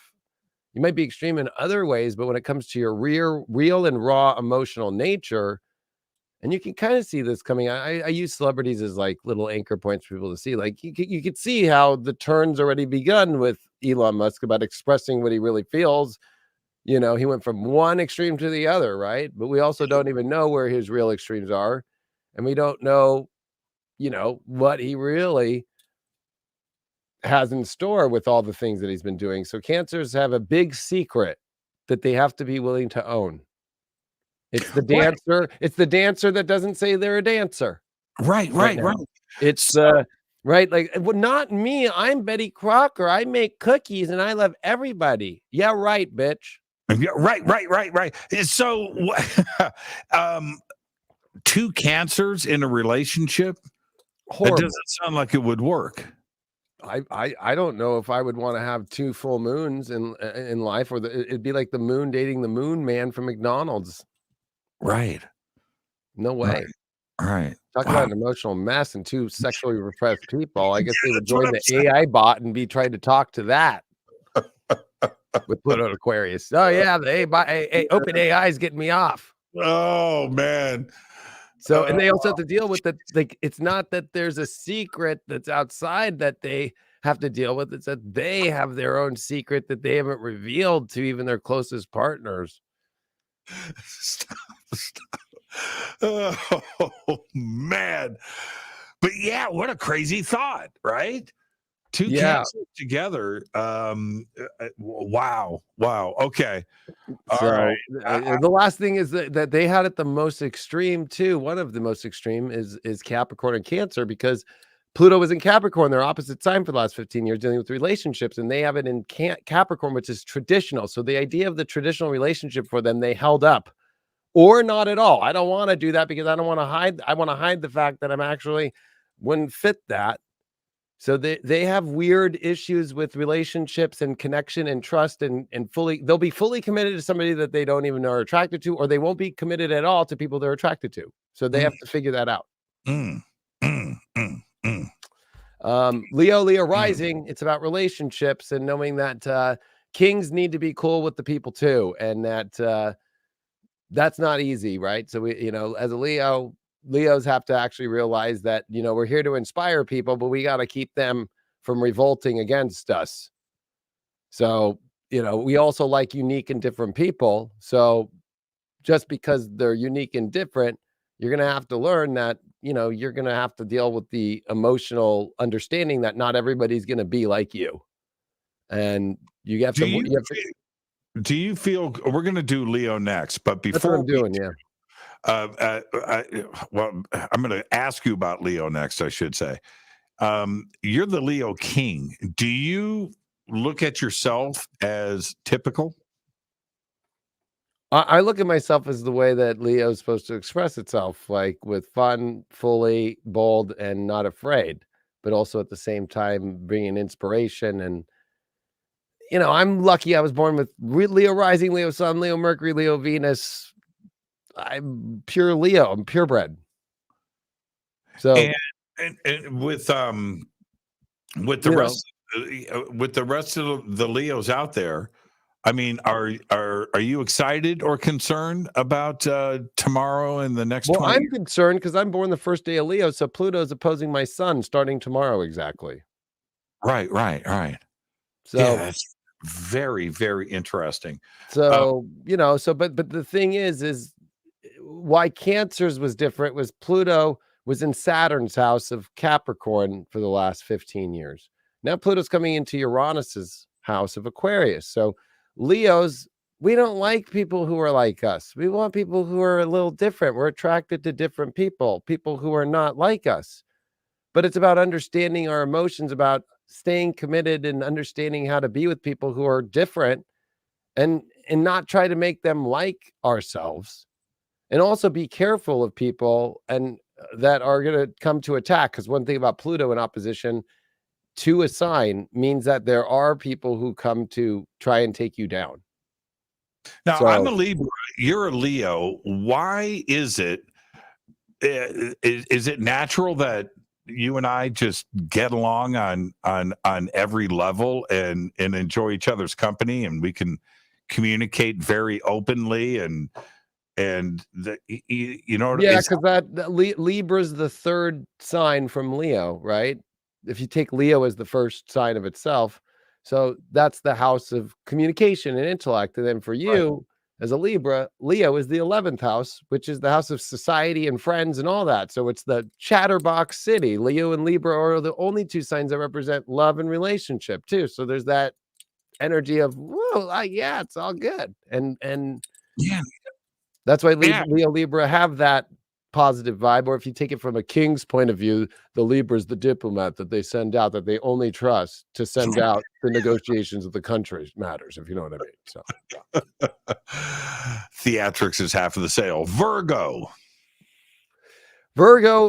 that is going to be the weirdest one, I think, of them all, because Pluto's in its own house for the 6th house. It's an Aquarius, where Virgos are very OCD, right? Life should be perfect. This is destroying their idea of the perfect life. So, having the room cleaned a certain way isn't going to do it anymore. You have to clean up a completely set of a different thing, which is your own life and your reality, the obsession with your schedule no longer, and also how much work you're going to have to do. You've been doing work in all these other spaces to avoid the work that has to be done in your own life, to realize you can't keep it in control perfect. It's also about realizing that we are humans, that we don't even know how we work and operate. So stop trying to think that you understand how people should operate and be critical in a way where you're not even critical of your own self.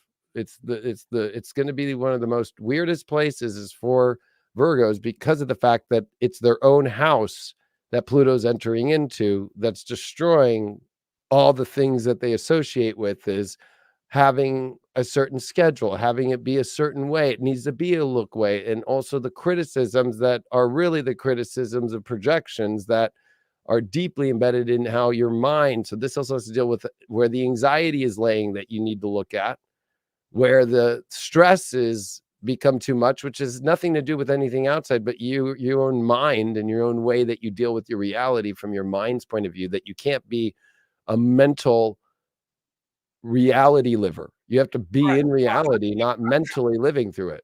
So how do you unwind that? I mean, if you are so fixation oriented, orientated, how do you unwind? You are right. That you're right about that. That's a big change. How do you Wow. Well, I would say in Aquarius, we try an experiment. So it's like if you think that you need to be in bed every night at 10 a.m. and you need to be and wake up at 6 a.m., do the opposite. Go to bed at 6 a.m. and wake up at 10 p.m. and see what happens. Well, that's exactly what you're talking about. Right. Yeah. I mean, It's like throw it into an opposite place. If you think that you only feel comfortable when the fucking cat is sitting on the couch on the right side after you've cleaned it 3 times, and that's the only time that you're going to feel good. Well, maybe let the cat sit there without cleaning it and see what happens. You know, you're almost talking about somebody that is OCD. Correct, which that's the ruler of that in that 6th house, but it also is the other house of work. So yes, it is where the work has to be done, but it's about being in the moment. The Virgo is that beautiful understanding of the virgin, but it's out in the wheat fields. It's actually the original understanding of what slavery is. They're a slave to their mind and how life should be, because slaves get told what they should do, right? And so they don't realize that they are creating their own slavery life of themselves in their own mind. And this is where you have to destroy the mind and free yourself from the mind and enjoy reality as is, instead of that you always have to adjust it all the time. Like the adjustment becomes too crazy. Way too crazy. I used to have a friend, a boss, that would knock on a table twice every time he walked by one. Okay? A desk. So if he's walking past 10 desks, I'd watch him do it. Right? He'd just have his hand out, knock, knock, knock, knock, knock, knock. And I was like, I need to talk to him about this. And he said, this is before OCD was even a thing, right? You know, a term. He goes, I cannot not do it. So if you're going to turn around, you know, with Virgo, right, and say you can't, I just don't know. Wow. I mean, in anxiety cases, right? You have to put the person back into the place to where they had anxiety if they have a phobia, right? And you have to show them that it's not going to happen again. Right. So it's the phobia that the reality is a certain way and it has to be a certain way.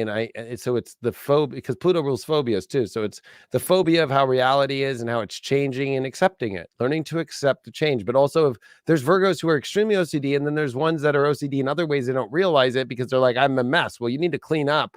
Right. If you're a Virgo that's a dirty piece of shit, well, you're way on the wrong tracks, and that's the wrong reality too. So, you know, that's where there's always the, you know, look at the other side too. But it's more important about the accepting of reality and learning to use reality for your advantage where it matters, instead of areas where you're wasting your time. Like, it doesn't matter that you did this 5 times every day. It doesn't matter that you knocked on that desk, you know, twice, you know. Correct. Yeah. Because now it's more of a comfort in the mind, or more importantly, it's also Virgos have the big, like, imagine if Michael Jackson were still alive today. Do you think he'd want to turn himself probably back to black?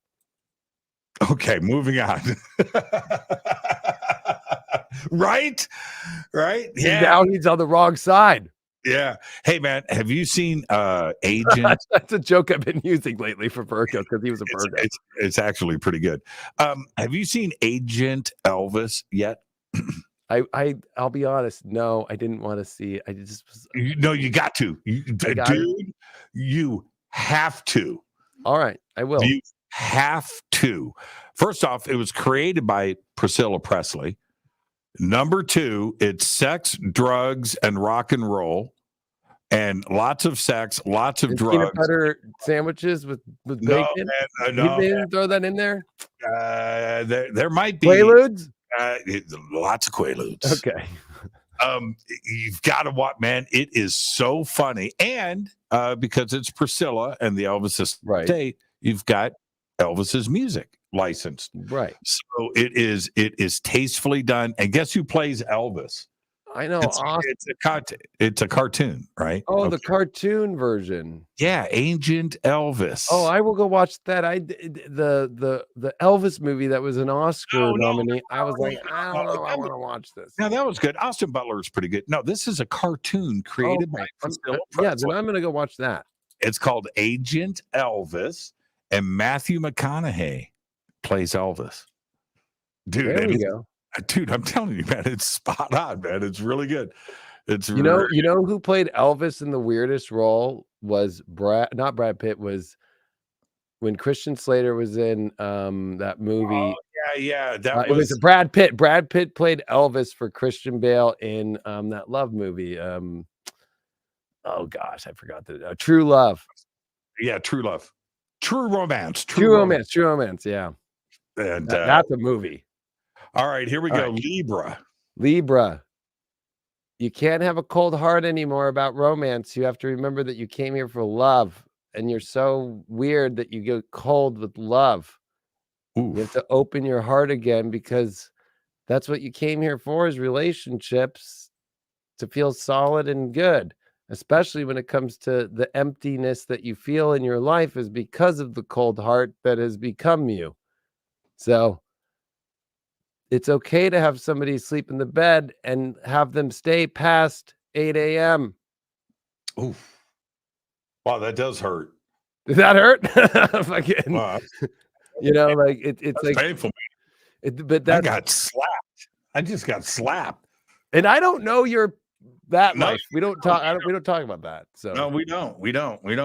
But that's really where it's at. It's the fifth house. It's learning to express yourself in the heart-centered way. That's not just about helping people, but it's about your own life, that you can have a personal life that is full of love, because there's been a lot of stuff that's been weird, and there's been the lesson of that you have a foundation, but is it a foundation that's extremely happy? There's an emptiness to it, but the repression is really that anybody who could come in that could bring that love, there's a repressed coldness of that on only romantic matters. Friends, all day. Lovers, well, only if you're out of here by 8 a.m. and I can get back to my fucking life. Can we talk about something else? All right, yeah, we can move on to Scorpios. That's pretty much it for Libras right there. It's an easy transit, but it's not. Like, oh, Libras are all about love, and they thought it was just a whole shit show for their whole life, and realizing now it's not going to be. Wow. God, And then Scorpios, they have to learn to deal with their emotions, because of course this is Pluto's home is Scorpio. So for Scorpios, moving into their fourth house, which is Aquarius, is like they have to learn to know when to back away from their emotions and actually be a little colder emotionally, because they can get over they repress emotions the most and act like they disconnect, like, no, it's not a big deal. And they always jump on people and sting them when they weren't expecting it. It was like, you said that again. Oh my gosh. And it's like, wait, what? I didn't even know that you didn't like that. I used to say that. It's like, you have to start to warn people about the emotions that are coming out when they come out. You can't wait till you're ready to pop and look like everything's fine. And then the number one thing is that you can't be saying that people emotionally aren't giving you the same emotion back and act like that people are not trustworthy when you're the one who's never given the emotion to anybody truly. So the whole idea that, oh, it's all about trust, you're not comfortable with trust yourself. Wow. So, and also you can't be always living in the weirdest places, like the treehouse anymore, or the garage of your buddy anymore, or the fucking street the way you always do, or always trying to have it be this weird place to make you feel eccentric. You're not eccentric because of where you live. That's Scorpio rising. Wow, now I'm not a Scorpio. I can't relate to that. But if I was a Scorpio, I would probably be reacting like I just did with the Libra message, right? Because it hits really close to home. All of these do. You know who got the pass card? We're not done yet. Aries got the pass card. It was like I said, it wasn't going to be that hard of a transit. I mean, yeah. Aries got the pass card tonight. All right, Sagittarius. So Sag, it's a very weird one, because it's kind of like Gemini. This is going into their opposite house, the third house. It's the third side from them, which deals with Sag. You don't know everything, okay? You're going to have to learn to get facts, and you're going to have to look at your environment, because the environments you hang around are causing all the problems in your life. Everything that you've been trying to hold on to fell apart because the environment of the energy around you, the people, the vibrations of the street, the kind of energy that you deal with that you hide. So this is where it's going to be hard, is knowing how to communicate your vulnerabilities. Sag always is, it's all good. Everything's great, baby. I'm always doing great. No, you're not. You're going to have to learn to communicate as a human being, and you're not a theologian and not a philosopher, a human. So it's not always all good. It's okay to go into your shadows, but also that's the hard part, because Pluto is the 12th house for them. That means that you guys tell the most lies of the zodiac, and that won't work anymore. So the white lie turns into big lies. So all the white lies aren't working, and those include the most basic of, no, yeah, I'm doing great. Everything's great. You don't need to put on a show. You need to be real, and you have to actually know how to connect and communicate to people where it's interesting. We get bored. We don't want to learn about a story that we all don't want to hear. You need to ask and understand other people and what they're trying to say, instead of it always being, oh, like, it's my environment and my story that's the one that we should all be listening to. And hearing you say that, are actors, not singers, not painters, not sculptors, but actors, are actors generally Sagittarius?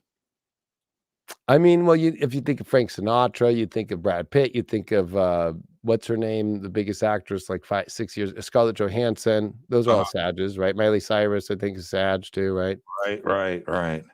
It again, but if you notice, their shifting of roles don't do that well. They're much more like, okay, we know who you are, but And we you don't know really what you are. Like the Brad Pitt stuff. Think of that. Like, what? You did this? You did that? You did this? You did that? But when you see him on the red carpet, it's like, oh, it's Brad Pitt. They do a really good job of somehow knowing how to spell people into thinking that they do know wrong, when really the most weirdest stuff going on is always in the back of a Sag private life. So you can't lie about that stuff anymore. Try to cover it up, or it'll be exposed. That's what I'm saying. Yep. Yeah. Or speaking in the way of trying to bring out a truth about something, instead of just say it. Don't write a song about, like, this is a release I'm bringing out of a music video of, like, possibly it might be about my ex, instead of just being like, yeah, my ex is a stupid motherfucker and I've moved on. Just right.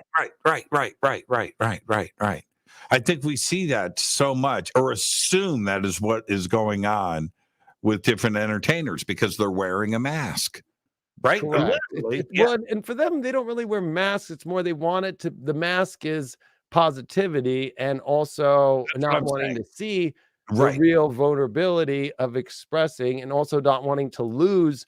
So they also have to get over their fascination with money and their fascination with holding on to things for dear life, or idolizing a person and then moving on to somebody else and not saying anything, and knowing how to get in and out of relationships without actually saying, this is done, right? Okay, now I can move on, instead of being like, well, we were in a fight, so I got with that person. You know what I mean? Like, it's all good. Like, it was over, right? No, you never communicated that. Like, that's a Sag problem right now. That's really extreme. And I was just looking at some of the comments about Sages in the chat. That Sagittarius, very intellectual, though, right? Yeah, I mean, and can come up with the most awesome ways for all of us and help people out. I'm not dogging on them, right? They are the ones that are here to be philosophers and be positive, right? But when it comes to us to be able to understand what's really going on, the positive story has to have the other side of what's real, and that's what we don't see and what's not talked about. You know? It's a mask. Okay, Capricorn.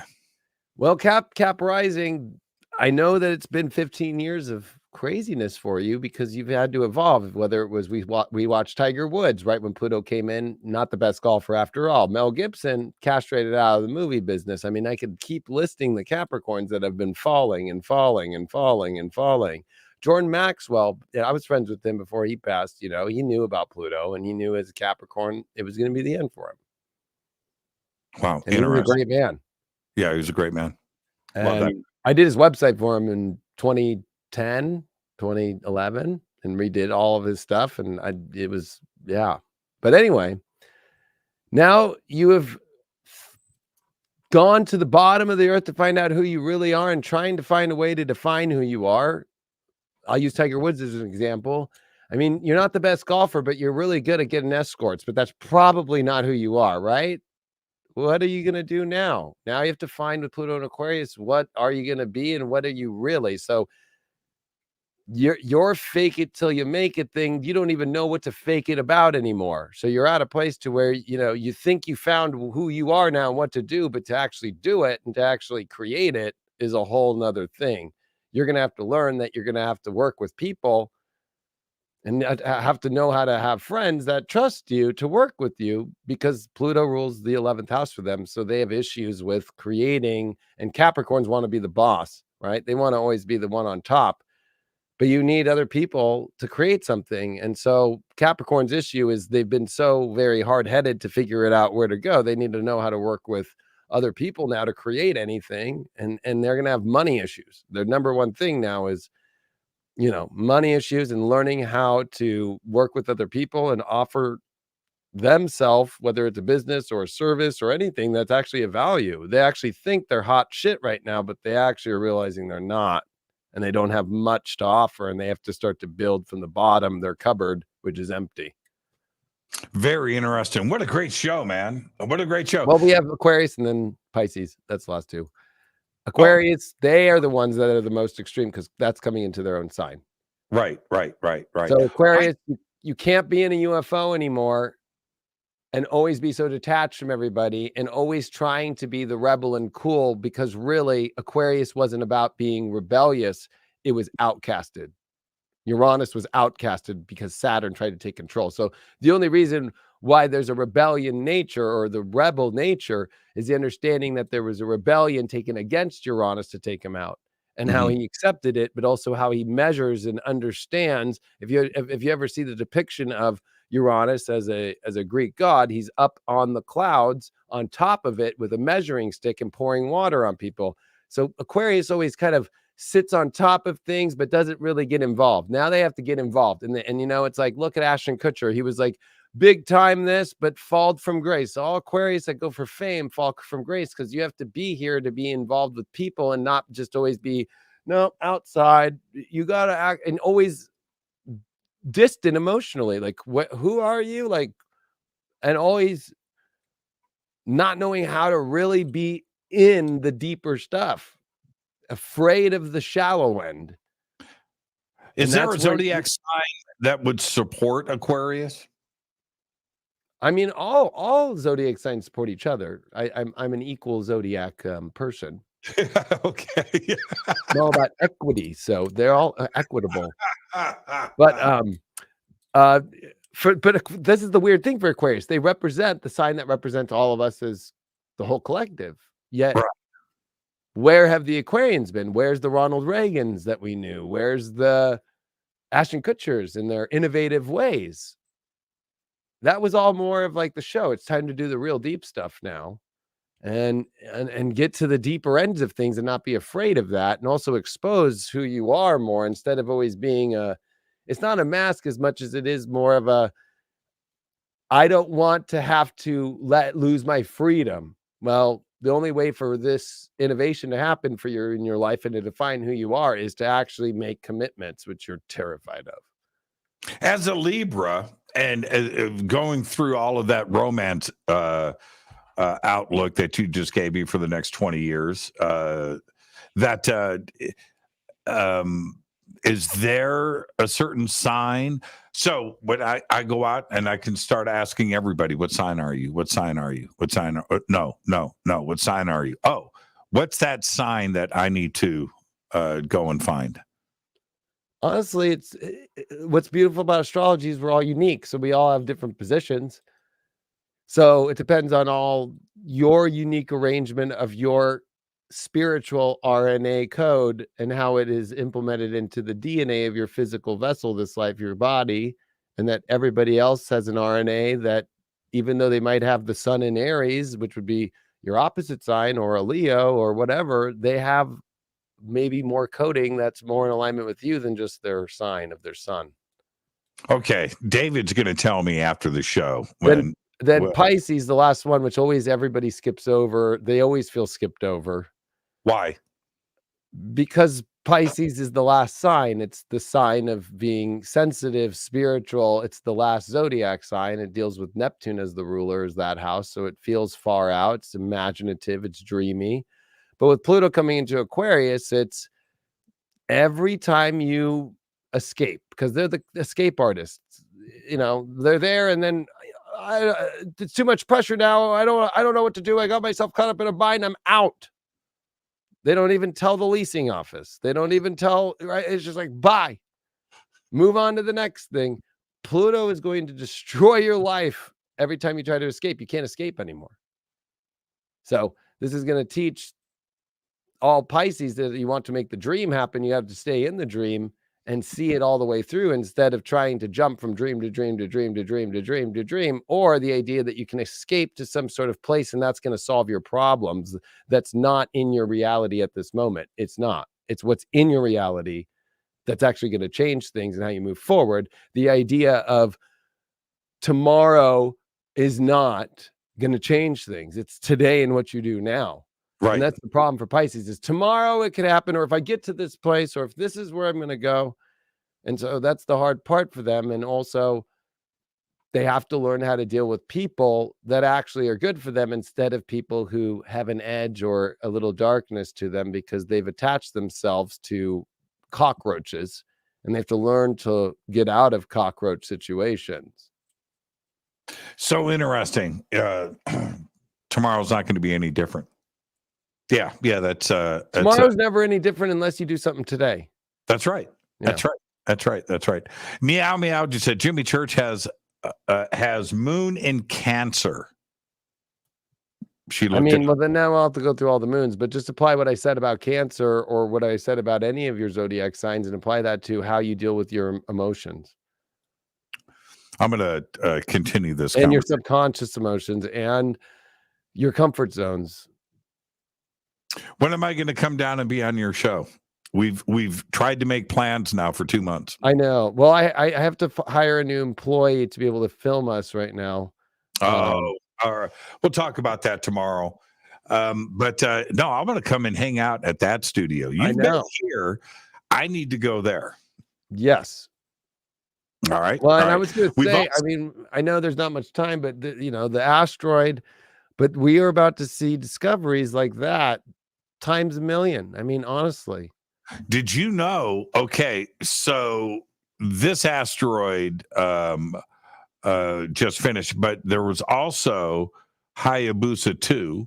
Yes. That is all the Japanese stuff is coming back from Bennu, a different asteroid, and it's going to arrive here on Earth with its scoops from Bennu in September.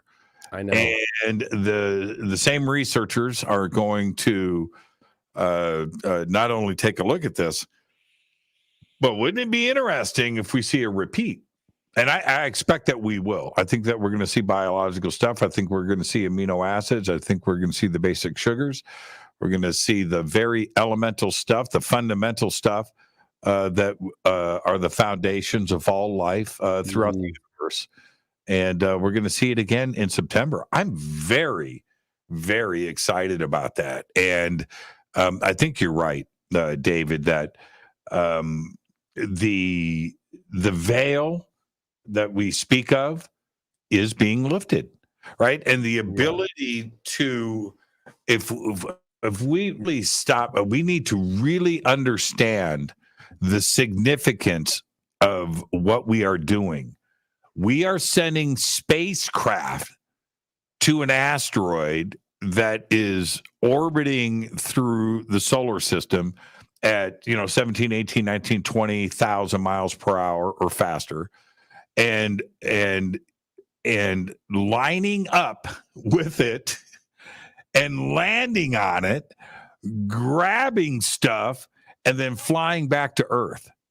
That's nuts, man. It's like a fly. That is the nuttiest, craziest technical achievement like ever. Man landing on the moon, pretty cool. It ain't nothing like that. Well, Nothing like landing an so asteroid. this is going to be weird. So we know that Oumuamua just got released from the Pentagon, that they're claiming that it is a possible mothership Mm-hmm. that is spreading off its own probes onto planets. Yep. You look at that concept and understand, okay, like we expect to make it look like a spaceship from 2001 Space Odyssey or something, right? Mhm. But no, this is just an interstellar. They're even calling it artificial, right? Interstellar. So an AI is AI really from probes that were brought down onto Earth, Yes. mixed with its own coding down here. So when you think of the idea, though, what's weird is when you look at a F-18 pilot and its helmet, or you look at a probe that you just described going to an asteroid, it reminds me of a fly. What are the insects? Yeah. Okay. So, and here's the thing, David. Or in the Egyptian stuff, that was all the serpent and the birds. There's been that spiritual battle forever. But the insects are the only ones that could actually get, with their toxins and their poisons, they can get people to spin their webs for them to have their babies. Mm-hmm. Mm-hmm. It's weird that insects are the only ones that are like humans, to where they go to battle ants and kill the queen and steal all the goods out. Mm-hmm. We're the only other species that does that besides insects.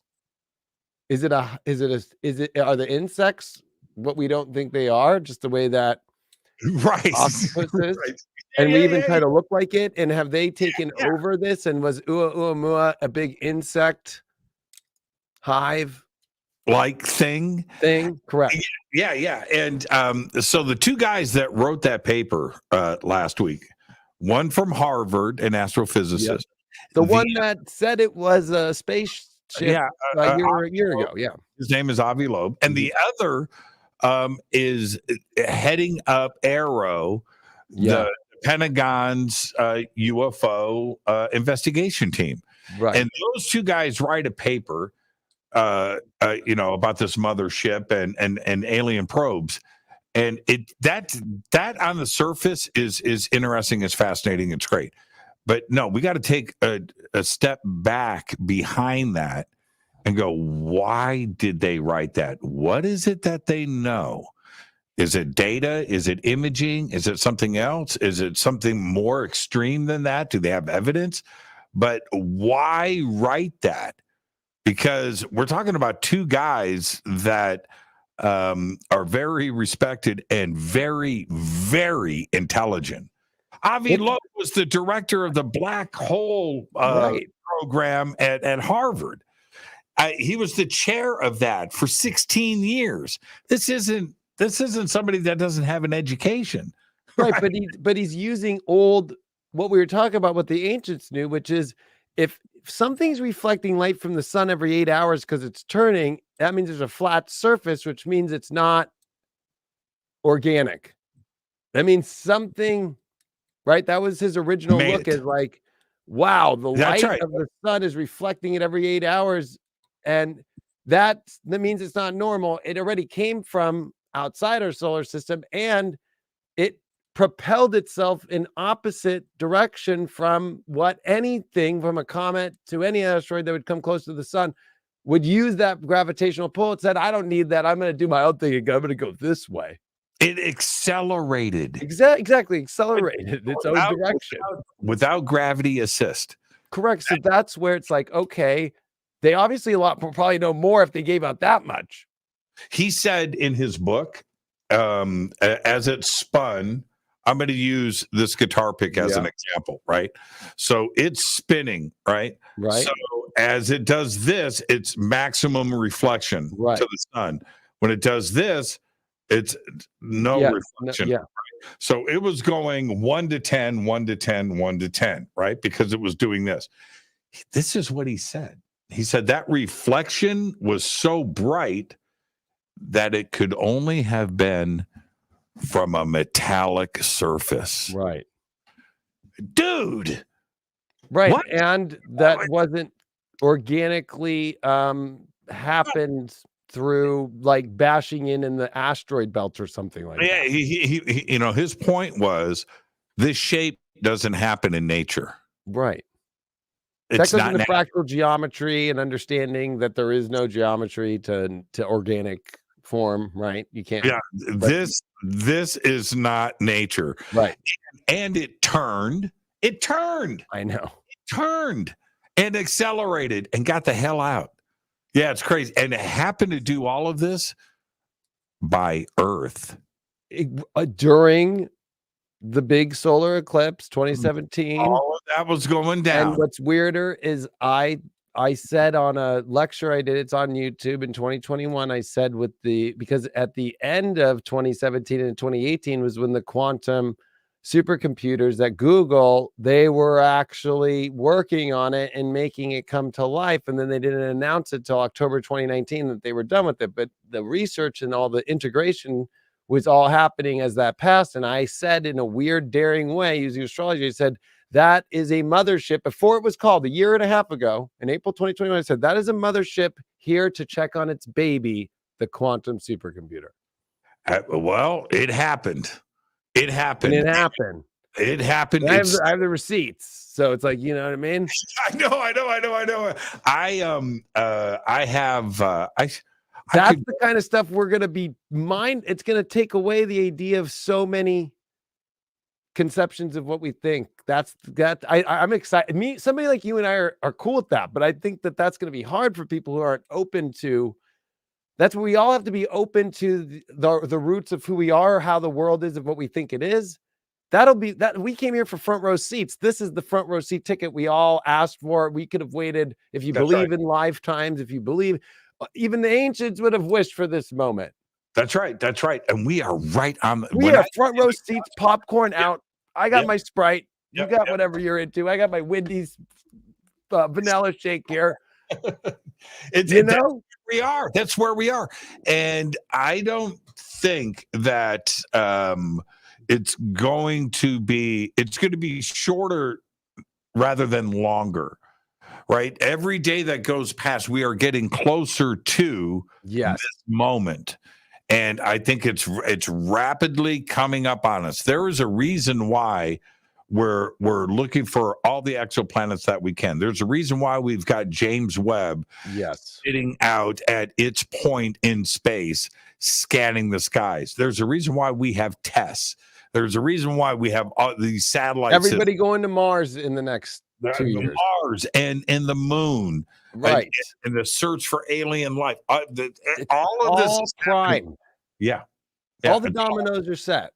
Yep. So it's not that much of a mystery. It's just the mystery of why and the uncovering. And I think, a lot of people are wondering why, but I think that even maybe it's our governments or whatever that are trying to understand something much deeper, or do they have a contract? Do they have a contract?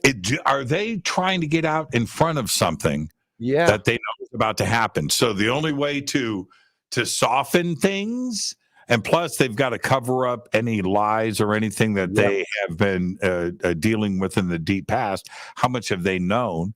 But the only way to do it is to get out in front of it now, right? That's it. Get out in front of it. For all we know, David, they are watching something approach our solar system right now.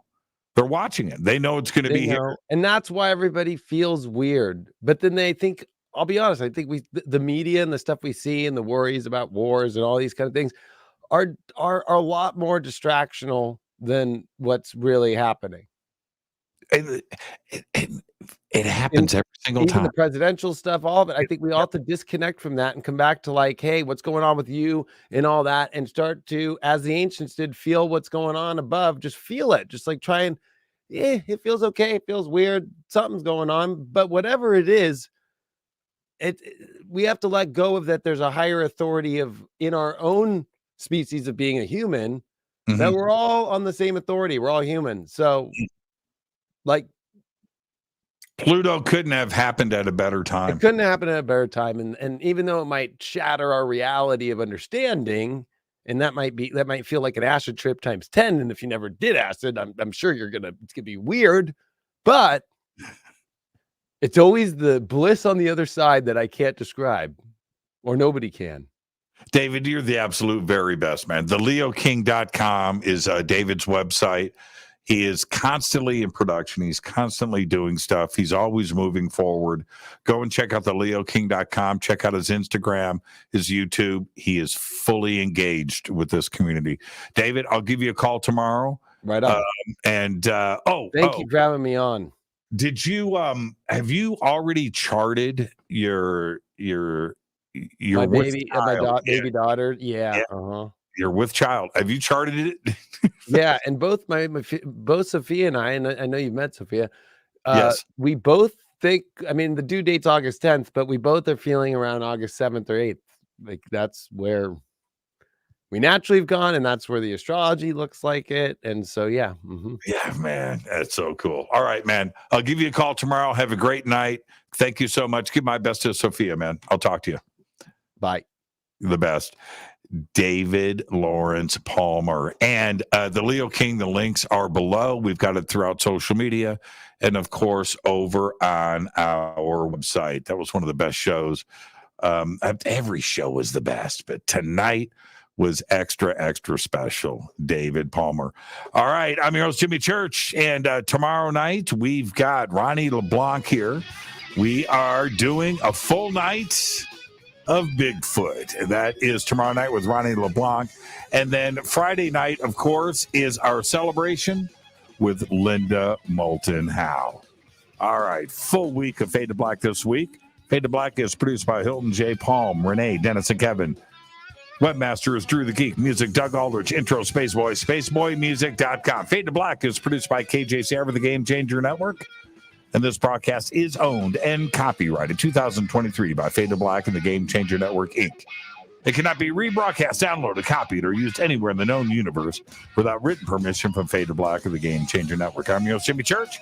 Till tomorrow night with Ronnie LeBlanc. I want you to be safe. Go back, Lee Tappy.